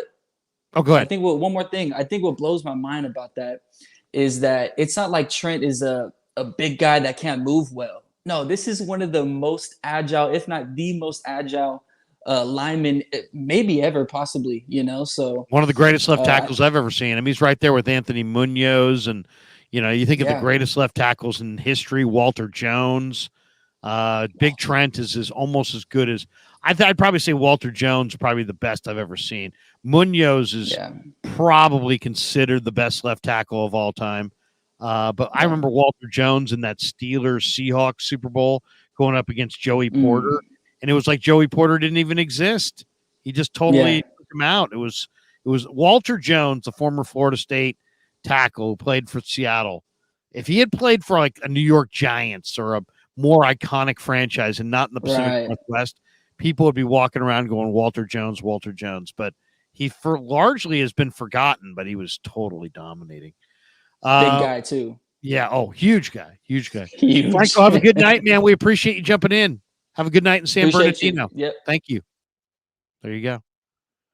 All right, we got 2 last ones. Big Mo Easy's in the back there. I see him. Big Mo's in Vegas. But first, we go to James T. Kirk. Check. Can you hear me? We got you. All right. Where are you calling from? Moab, Utah. Nice. I like the old school Niners shirt. Oh yeah, love it. You got a little bit of a John Gruden look, a little bit of a Doug Peterson look. You got the visor. You got more of a Peterson looking hair, but you got the Gruden Peterson visor. Yeah, I'm channeling my inner Chucky, perhaps. But what's on your mind, man? What's your thoughts on the game this weekend? I'm wearing the visor specifically because of your hatred of visors. Yeah, I was talking trash about Sirianni. I said, who talks trash wearing a visor? Yeah, I caught your show last week. You had Chase Senior. He's on Fridays. Yeah, and I was out in the Bay Area. I was born and raised in the Bay Area, so I go out there for all the holidays. And nice. So I was out there for the Thanksgiving holiday, and I caught your show with Chase, and then I was driving back to Utah through the depths of the Nevada desert, and my only connection to football was Chase's YouTube channel, where he does the play-by-play of that Eagles game, and I was blown away. Those guys are like shotgunning beers. Oh, they're having a good old time. Chugging beer boots, and the play-by-play was just, he was on it. I couldn't believe it. Chase is a good man. I'm enjoying our Friday streams. But I mean, you talk about how I hate Sirianni as well. I can't stand the guy. But the fans, I mean, I looked at Chase and his sidekick, and how can you hate those fans? Well, I mean, they're just verbally abusive, and it's just the Philly fan is rude and crude, and they celebrate how rude and crude they are, and it's like, whatever. It's funny. It's a different market. I was in a cab in Philly one time, and I'm listening to WIP, and this guy calls, and he's like, "I got a question for you," and he asks the question, and the host gives him an answer. He brings up Tyson Chandler, the basketball player. He's like, "Yeah," and then Tyson Chandler this, and the guy goes, "Why you bring up Tyson Chandler?" He's like, "What, are you related?" So he's kind of ripping on the guy. He goes, "I got one more question for you." And he goes, "Hey, Bob, I got a question for you." And then the caller goes, "Oh, okay. Well, what's your question?" He's like, "Why don't you shut up?" I mean, it was epic. And the cab driver who's driving me through Philly leans over and he goes, "These guys are fucking great. These guys are great. Oh, man, these guys are the best." So it's like Philly's got its, it's an anger place, but I don't know. I went out there for Army Navy, and it's a great town, but they got some angry fans. Yeah, that's I got a bad feeling. I don't know why. I mean, when everybody says that we're going to win, some people say it's going to be a blowout. I mean, this is when we end up losing, when everybody thinks we're going to be winning. I mean, Vegas thinks we're going to win. It's like, that one actually makes me feel feeling. good. That one makes me feel good. I mean, like, give you an example. Jacksonville, they hadn't lost in a month. Niners hadn't won in a month. Niners were favored. People were like, the guy Kyle Brandt on the NFL Network's like, the wrong team's favored. And you know what? When I was a younger guy and I would see a spread that made no sense, I would be like, man, Vegas screwed up. But Vegas doesn't screw up. Vegas almost always has it right. So I don't know. When I see the Niners by 3, it makes me feel good. It makes me feel like Vegas knows something I don't know. Yeah, I guess I'm just still traumatized from the NFC Championship game. This guy, like you say, the fans are mean. I just feel like that team is mean, and I don't know, man. But the Niners are ready, though. I'll say this: there's no easing into a street fight, and there's no tap dancing around this thing. The Niners know what they're walking into. The vibe in that room today was loose. They're not tight. They're loose. They feel good. They got a great chemistry. They got a great confidence about them. They really believe they're the best team in the league. Yeah, we'll see. We'll see. I'm really not saying it means anything. I'm just saying they're not going to go into that game going, "Oh man, I don't know." Yeah, they think they can. They think they're pretty good. Yeah, I like the extra 3 days rest. Yeah. That really makes me feel better. I agree. That's big. I'm thinking like, God, I might bet against my team, because then if they lose, then I win a bunch of money. Don't hedge. Do not hedge. All right, give us your prediction, because I got to get to these last two guys here. Okay, 24-21 Niners. 24-21 Niners. Yeah. All right, James, have a good one, man. Appreciate you in Utah. Have a great night. Great content, man. Thank you, man. I'll love it. I'll love putting it out there for you guys. Big Mo Easy. Big Mo, where are you calling from tonight? Man, I'm calling with the Strip View, baby. Check it out. Look at that. Look at that. Is Got the that Strip View. that gigantic bright light? Is that the globe or whatever? Is that the No, is that the one is what is that? That one is the let me look. Do you see that gigantic bright light over your right shoulder? You know what that is? That's the Resorts World. That's the big screen from Resorts World. Oh, okay. And what's the light over your head there? Is that a tower? That's the moon. Oh, that's the moon. Right here? Yeah. Talk about right here? Yeah, right there. Yeah, that's the moon, brother. Oh, wow. Look at that. So when I was working in the Canadian League, we played my team was the Sacramento Gold Miners. We rolled in to play the Las Vegas Posse, and we played them at Sam Boyd Stadium. Yeah, Sam Boyd's no longer doing nothing over there, man. They're about to turn into a big old parking lot. But yeah, Sam Boyd, man, where the rats are as big as cats, baby. Let's go. Oh my God, I couldn't believe how roached that stadium was. Yeah, man. Well, V had a terrible team for so many years, man. They weren't putting no money into that stadium, man, so. Yeah. So Big Mo, how you feeling about Sunday? Man, I'm feeling good, man. But hey, before we get into it, man, how was your Thanksgiving, brother? It was good. We went to my in-laws and had tons of turkey, stuffing, mashed potatoes, all kinds of hors d'oeuvres. My wife's father produced his cranberry vodka shots. Oh man. Yeah, it was a good time. It was a good time. Well, I'm glad you and your family had a good time, man. How about yourself? What did you do? Yeah. Do you want to do it there in Vegas? Yeah, I was out here in Vegas. Actually, my mom and dad are out here. You know what I mean? Nice. So it was cool. They came up and we're just having a good old time with the family. And I missed you guys last week, but I ain't gonna lie, man. I wouldn't have been able to really get on anyway because of the Thanksgiving stuff. Too much cooking and too much lookings. Well, it's funny. Kev goes, "Hey, Dad, we're gonna do the show tonight." And I'm like, "Well, it's the Wednesday before Thanksgiving. a college student, don't you have a bunch of college buddies in town that want to go meet up and go have beers? And he's like, yeah, maybe. And then sure enough, right around like a half hour before the show, he's like, hey, Dad, I'm out at the bars with my friends. And I'm like, yeah, no sweat. And you stay there. You'll be happier. Hey, enjoy that, man. Live that young man's life while you can, brother. Exactly. Anyway, so I was just calling in. I just wanted to say, man, Niners been looking good ever since we talked last. You know what I mean? They've been addressing the issues that we talked about. I like how they moved Isaiah Oliver out and moved Diamador Lenore in. Avery's been playing good. I think Wilkes is doing his job, man, coaching these guys up. My only concern that I have is that I'm kind of worried about this Eagles game coming up.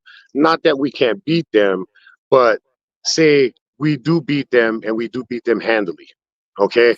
Now, do we blow the load against them, show them everything this time around to make sure we can get this win, hoping that they can get another loss down the road so we can clinch that first place, so we can get the first bye. You know what I mean? The first round bye. I'm not. Yeah, I mean, it would be if you said, is it going to be hard to beat Philly twice in Philly? Yeah, it's going to be hard. But you know what? I mean, I feel good about the Niners' chances this year against Philly. I just feel like I feel like Philly looks tired. Philly looks like they're limping towards the finish line. They're winning these games, but they're not looking particularly sharp. They're getting more and more banged up every week. I feel like the Niners are peaking and gaining speed and energy. I feel like the Eagles look like they're limping towards the finish line. So I think the Niners are going to beat them in this game by a field goal. I think they're going to have a double-digit lead at one point, but I'm thinking it's going to be a field goal at the end. But yeah, I know what you're saying. Because I thought about that too. I thought, there's a chance that maybe Philly wins this game and runs the gauntlet of this regular season and then craps out in the playoffs. I don't know if I can picture either team beating the other twice. So I know what you're saying. Well, let's be honest, right? Philly should have had 2 L's these last couple weeks. You know what I mean? The Chiefs, the Buffalo game. Yeah, I mean the Buffalo game. Man. And they got lucky against Kansas City too. Bro, I had a 5-teamer with Buffalo on the money line, just waiting on them fools, man. Oh, dude, they killed me.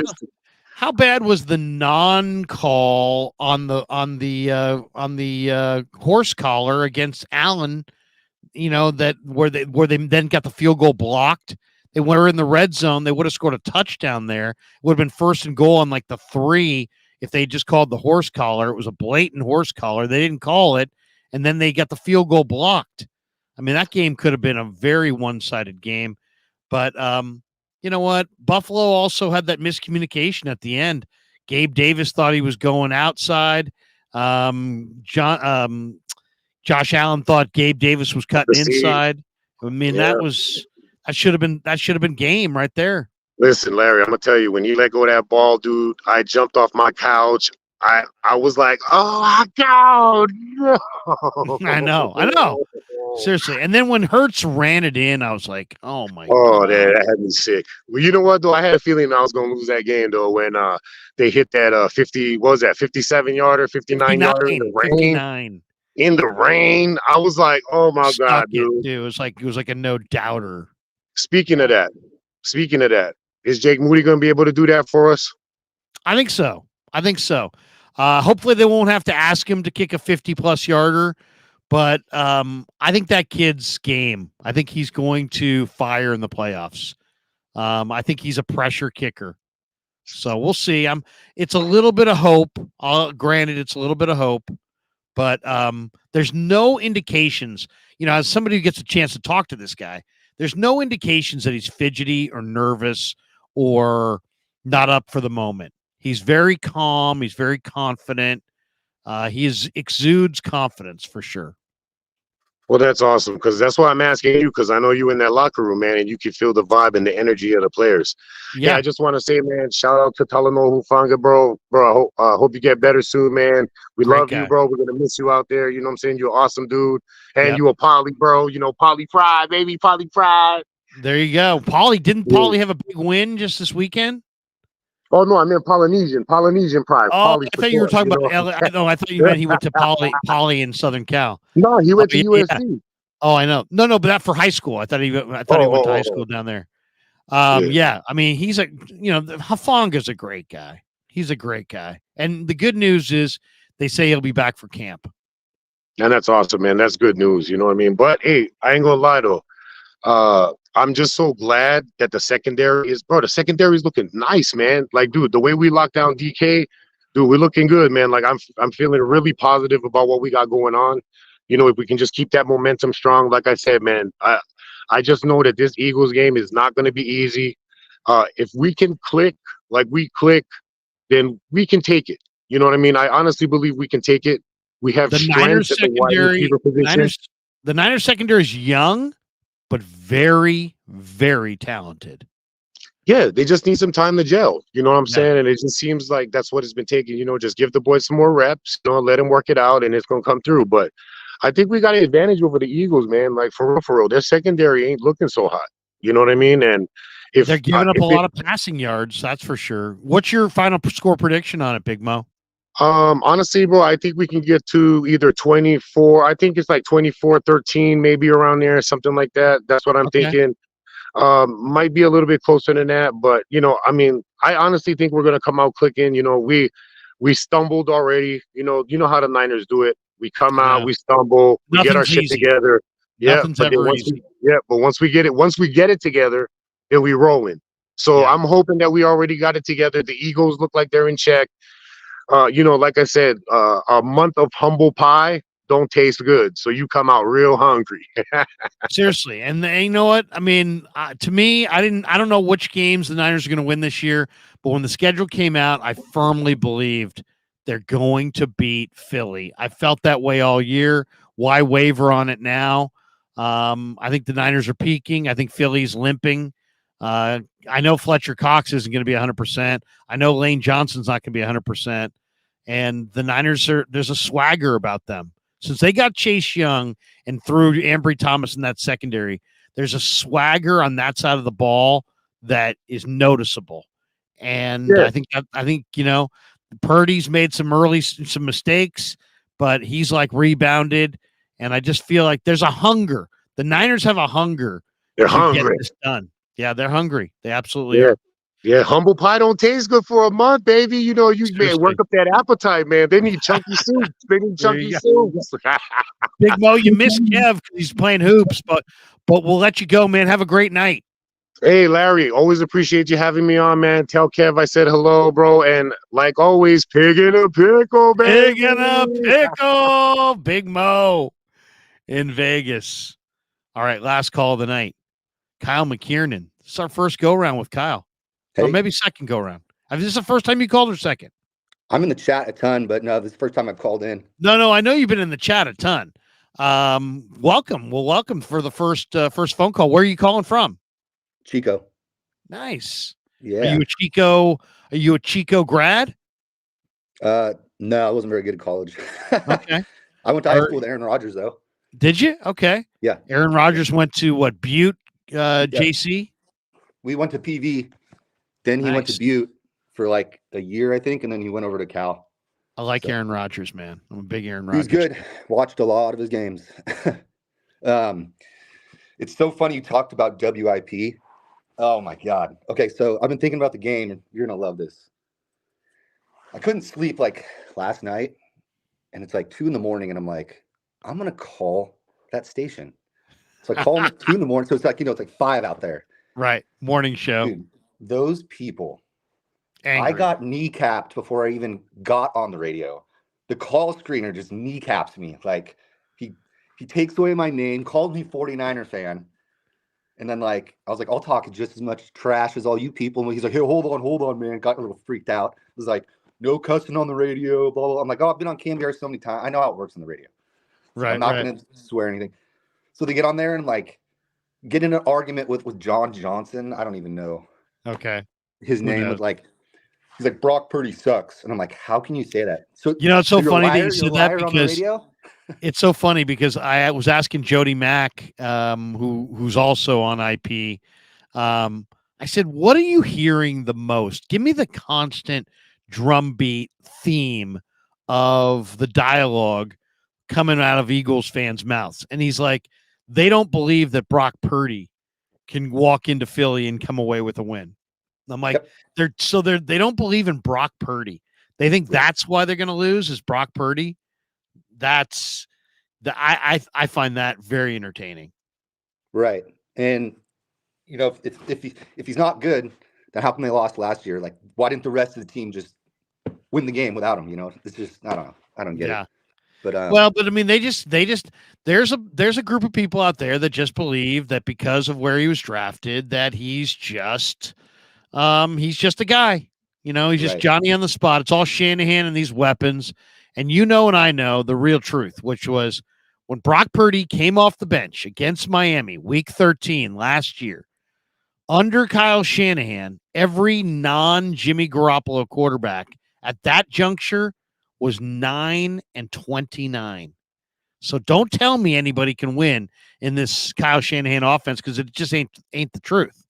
Right. 9-29 is what the non-Jimmy quarterbacks were under Shanahan until Purdy showed up. Right. And I told him, like, okay, look at the point differential. Like, he didn't care. And he's like, so what are you saying? This team is just, do you think Philly's good or lucky? And I'm like, both. And he couldn't respond to it. Like, I'm like, there takes some luck in sports, like whether it's MLB, NFL, NBA, like a ball cues off a third base back, something like aren't they winning by barely 3 in a lot of these games? Yeah, I mean they've been out. I mean I think their point differential's +2 on the year. The Niners is like +40, 141 or something. I mean the last 4 weeks they've been outscored by their opponents. Right. So I mean it's they're a good football team. They're well coached. They don't make a lot of mistakes. Their quarterback can run and throw. They've got 2 number 1 receivers. They got a solid running back or 2. They got a really great offensive line. Probably 3 of their 5-0 linemen are going to be in Canton. They've got a really good defense, but it's a little bit long in the tooth. And Fletcher Cox is dinged up. Jalen Carter's dinged up. Milton Williams is dinged up. Zach Cunningham's out. Chauncey Gardner-Johnson was a huge player for them last year. He moved on to Detroit. They signed Kevin Byard, but I mean, it's just, I don't think they're the same. I think the Niners are better since the NFC Championship game. Chase Young and Purdy's obviously quite a bit better. And I think the Eagles are a little bit worse. I think that'll be the difference. Right. So, real quick, I think my dad's parents' house is like a block from your parents' house. It was in San Francisco because he listened to the show and you talked about the ballpark bus and So I grew up on Rivera Street between 35th and 36th Avenues. Okay. Right there in the outer Sunset by Sunset Boulevard. Where did your dad live? Maybe nothing. It was 19th and Santiago. Well, yeah, 19th and Santiago. So 1 block away, but 19th Avenue is about 20 blocks away that way. Okay. Yeah, I know exactly where that is. Right by Safeway up there, and yeah, we used to take the ballpark bus on 19th Avenue, get off on Terraville, and either walk down the street or take the El Terraville down to Sunset Boulevard and walk 2 blocks to Rivera, and we were home. That's what my dad used to take too. It's wild. Where do you go to school? Do you know? St. Mary's. St. Mary's College in Moraga? Yeah. There you go. It's a good school. Yeah, so. Cool. Kyle, All so right. how long you been catching the streams? You've been in this. I know. I recognize your name you've been in there for probably almost the entire time we've been doing this, huh? Yeah, I can't remember. I was either just under or just over 2,000 subs. That you joined? Right. Wow, man. Now we're almost closing in on 30,000. I know. I was trying to reminisce about Gary and Larry, and I was probably 8 months went by, and I was just kind of depressed about it. I'm like, this sucks. And then I get on YouTube to try and find an old show or two, and then I'm just like, wait a minute, holy shit, is this for real? The Crude Show. No way. Boom, done. Subscribe. Watch every show since. Thank you, brother. Thank you. Appreciate you, man. Hey, give us the final score. What do you got again? I don't know. I can't decide either 24-21 or 27-24, something like that. Yeah, 3-point game in the 20s. That's what I Yeah. see. I see that as well. I'm going to go 24-21 Niners. And I could see it being 24. I could see it being like 24-7 Niners, and then they hold on at the end. I could see Hurts making a big run in the second half, but I do like the Niners to get it done. So Why is it's this going to not be a fun, Sunday man. night It's going to be so much fun. What's that? Why is this not a Sunday night game? I know. It's a game of the year. I know. Well, because Fox didn't want to give it up. Who's the Sunday night game? That's a good question. I'm not sure. Let me see. That they there's certain games that they don't like to give up. Cowboys. And yeah, they don't want to give certain games up. Sunday night game this week is Chiefs Packers from Lambeau. Our game's still gonna be better. Oh yeah. I mean, this is the game of the year. I mean, if it's not the game of the year, it's pretty close. Yeah. It's gonna be a terrific game. Hey man, thanks for jumping in, Kyle. We'll talk to you. All right. Later. Appreciate you. All right. I normally would say that was the last call.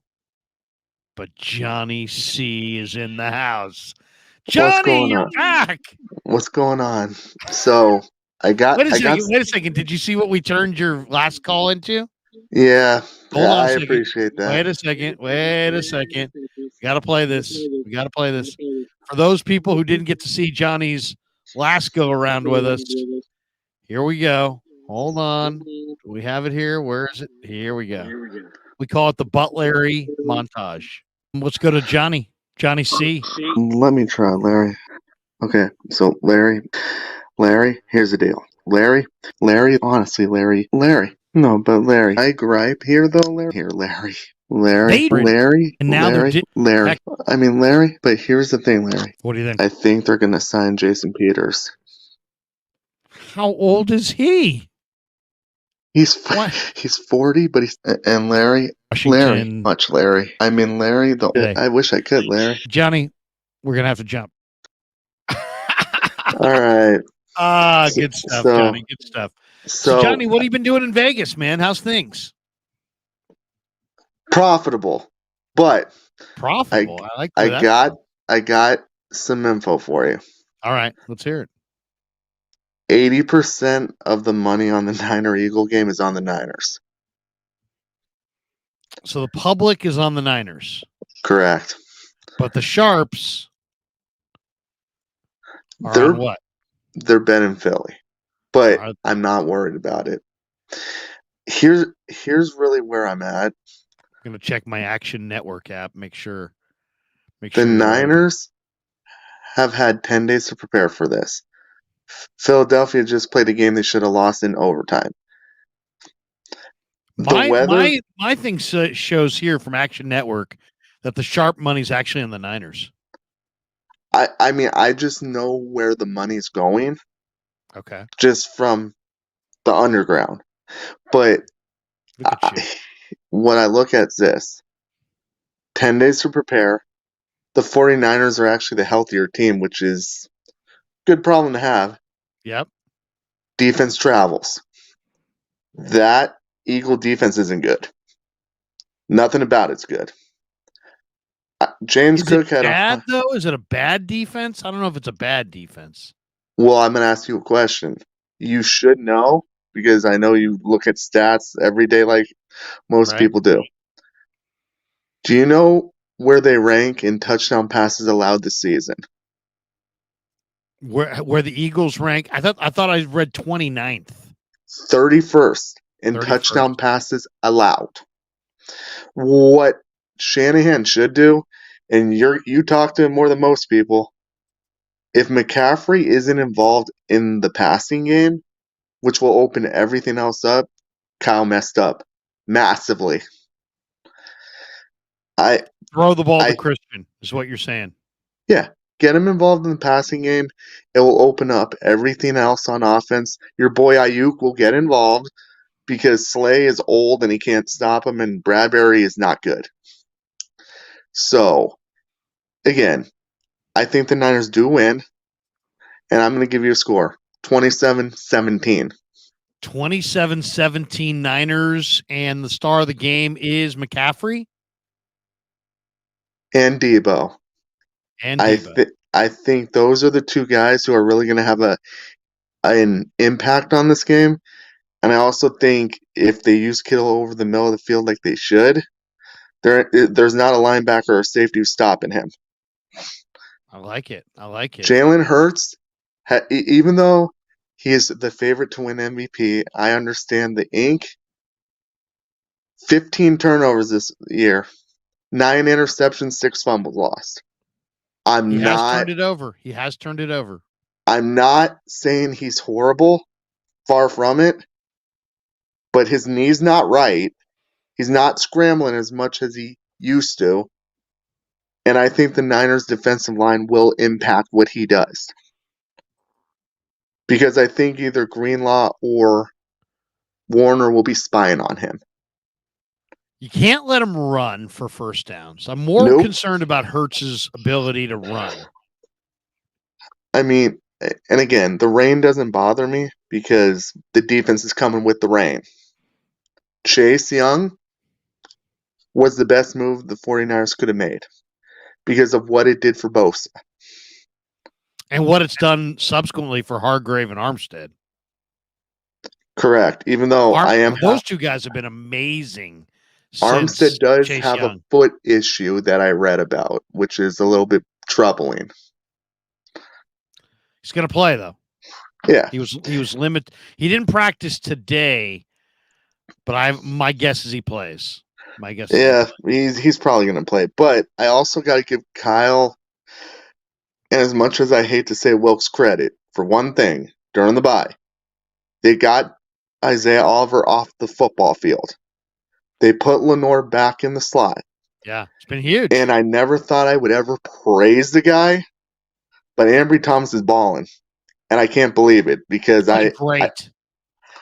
he's doing things I didn't think he was capable of doing. Good surprise. But all in all, I think the 49ers do win. And then I'll even go one further. I think the Eagles then lose to Dallas in Dallas. Do you think the Niners run the table and get the 1 seed? Or do they lose to the Ravens on Christmas? That is the only area that's the only game I'm actually worried about for one reason. We never stop mobile quarterbacks, and Lamar Jackson, as of right now, is 18-1 against NFC. Yeah. In his career. They're running the hell out of the ball. They also have a physical defense like we do. Yeah. That game's tough. Be a battle. Yeah. We lost Andrews for the year, and Andrews is probably his number 1 most dependable receiver. Although Zay Flowers is actually stepping up, though. He got a touchdown this week. Yeah, the rookie. So anyway, we got 2 all year though, right? Anyway, I just wanted to call to let you know where I was at, what Vegas is doing. I do think we roll in there and win, though. I'm not, and I think Philly's good, but I don't believe they're 10-1 good. I believe they're just getting by. And think about it. The 49ers jump out. It's what they do. So in Philly's last 3 games, they've been behind at halftime every game. So if that pattern continues, we'll be up at halftime. Make the necessary adjustments. Go in there. Shut their crowd up. Shut their coach up. That's it. God, if anybody could shut their coach up, that would just make me happy right there. Sirianni. There's something about Sirianni that just is. There's something really, truly loathsome about Sirianni. He has a punchable face. That's it. Johnny, have a great night, brother. We'll talk to you. You too. There you go. Johnny in Vegas. Johnny's outstanding. All right. A couple supers here to report on. Keith Murphy says if Jerry we are going to give someone control. Oh, if Jerry Jones was going to give someone control, why not keep Jimmy Johnson while winning Super Bowls? I think I read that one already. Now we got this one from James Foster. 49ers win 23-17. Offense gets to 40 rushing attempts. Shanny wears out Davis and Carter with outside zone, Debo screens, and Burford and Feliciano combo. Okay. Like that. Wesley Brooks in the house says, I'm good with the 2-seed Cowboys and I'm good with the 2-seed. Cowboys and Eagles will eliminate one another. Niners beat the Lions at home and the Cowboys at home again. Okay. Looking at the positives. Digital Drew has become a YouTube member. Says new member. We always give our new members a little clap. Digital Drew's a made man. Makes Mortal Kombat in Chicago. He's a good man. Good man. We talked to him a number of times. Thank you, Digital Drew, for being a member. All right, that is going to do it for us on the call-in show on this Wednesday night. So we're about 2 hours in, thanks to Kev. He's out playing hoops right now. It's good. I'm glad that he's doing that. Let's shout out our sponsors, MarinAutoglass.com, 415-883-3030, MarinAutoglass.com, Underdog Fantasy, Mojo Fantasy. Check that link in the description, and they will match you up to your first $100. New York style Italian sausage. The only kind of Italian sausage I will eat is New York style Italian sausage. How about a quick word from our good friends at New York style Italian sausage? So New York style sausage was started over 70 years ago. We are the largest producer of fresh Italian sausage on the West Coast.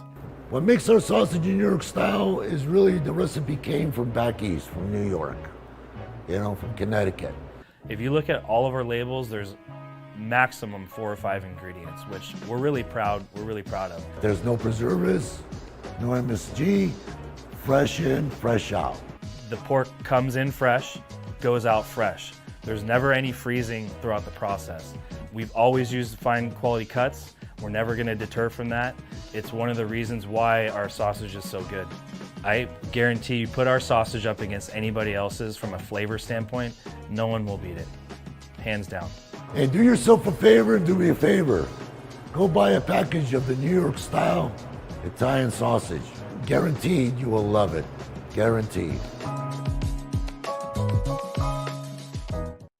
And of course, our title sponsor of the Krug Show, Pig in a Pickle, the best barbecue in all of Northern California.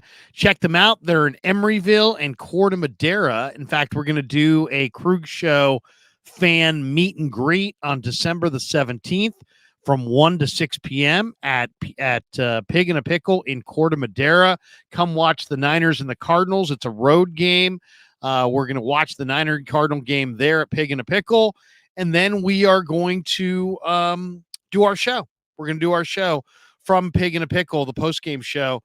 So join us there. And Kev's going to be there. I'm going to bring the whole family. Hopefully all of you can join us as well. If you're in Northern California, stop by Pig in a Pickle. And it looks a little bit like this.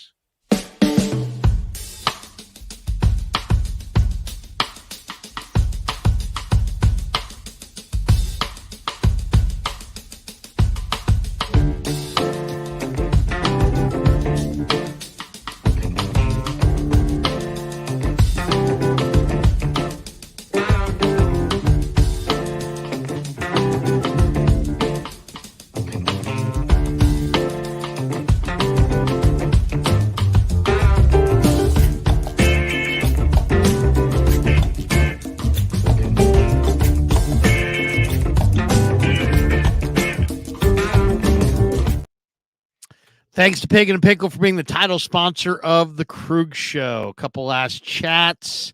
Digital Drew says, I became a member, Larry. LOL. Bank replaced my card, and I forgot about that. Back to first base I go. I'm not quite sure if I understand, but thank you for being a member.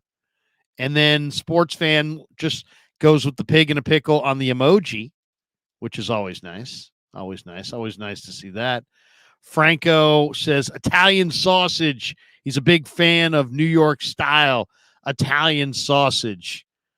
So, and then Eric Hernandez says, what does the rest of the week look like, Larry?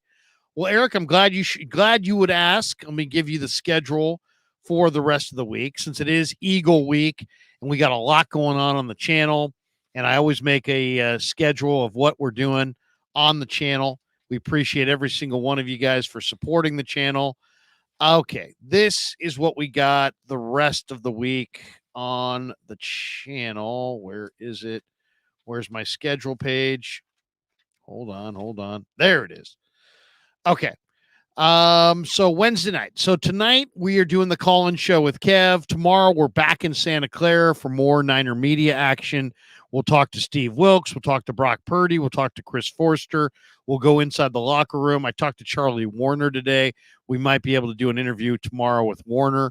I'm eager to talk to him. He's doing a great job blocking. Tomorrow night at 6:30, the big show returns. Jesse, Vish, and myself, and it will be on Vish's channel. So that coming up tomorrow night. And then Friday, we got a busy day. 8 a.m., Damon and I will do a 49er wake-up, a Friday edition, a little preview of Niners-Eagles. 10:45, me and Chase Sr. go for about 45 minutes to an hour. And then at 4 p.m. on Friday, Ike Reese from Philadelphia, WIP, Ike at Night, does a great job on IP. Former Eagle linebacker, he's going to join me, and we'll break down Niners-Eagles. And then Saturday morning at 9 a.m., the coach will be in the house. Sunday, it's Niners-Eagles, 1:25 start. And, of course, we'll do a post-game right around 4:30 with myself, Danny, Rye, Baller, Kev, Damon. I don't know if JD will be there or not, but he's always invited. And should be a lot of fun. So that's what we got cooking on the channel the rest of the week. So thank you to everybody for supporting the Krug Show channel. And we also have this super from Rakib Jumani, who says, Larry, Niners 31, Eagles 17. There you go. I like it. I like that prediction. 31-17 would make me very, very happy. One more check of where we're at as far as the totals on the show. We are sitting at 28,835 subs. We've had 1.5 million views of our material in the last 4 weeks alone. Had over 200,000 watch hours and have added nearly 2,000 subscribers in the last 28 days alone. So thank you to everybody helping blow this channel up. If you're in the chat right now, hit like and subscribe. If you hit like, that just helps more people find the shows. And if you hit subscribe and click that notification bell every time we go live, you'll get a notification to join us on the Krug Show. So thanks to everybody for joining us on the call-in show. And tomorrow, another day down in Santa Clara, I'll be producing a lot of content on the channel. Look for it. Doing videos. Giants, I think, are getting close to maybe doing something major on the baseball side. Still trying to figure out what the Warriors are going to do. And obviously, we're talking a lot of Niners and Eagles as we get ready for Sunday. So that's going to do it for us for tonight. Have a great night. Peace. And thanks for supporting the Krug Show on YouTube. Yeah, never met a man I've been scared of. Careful, you gon' get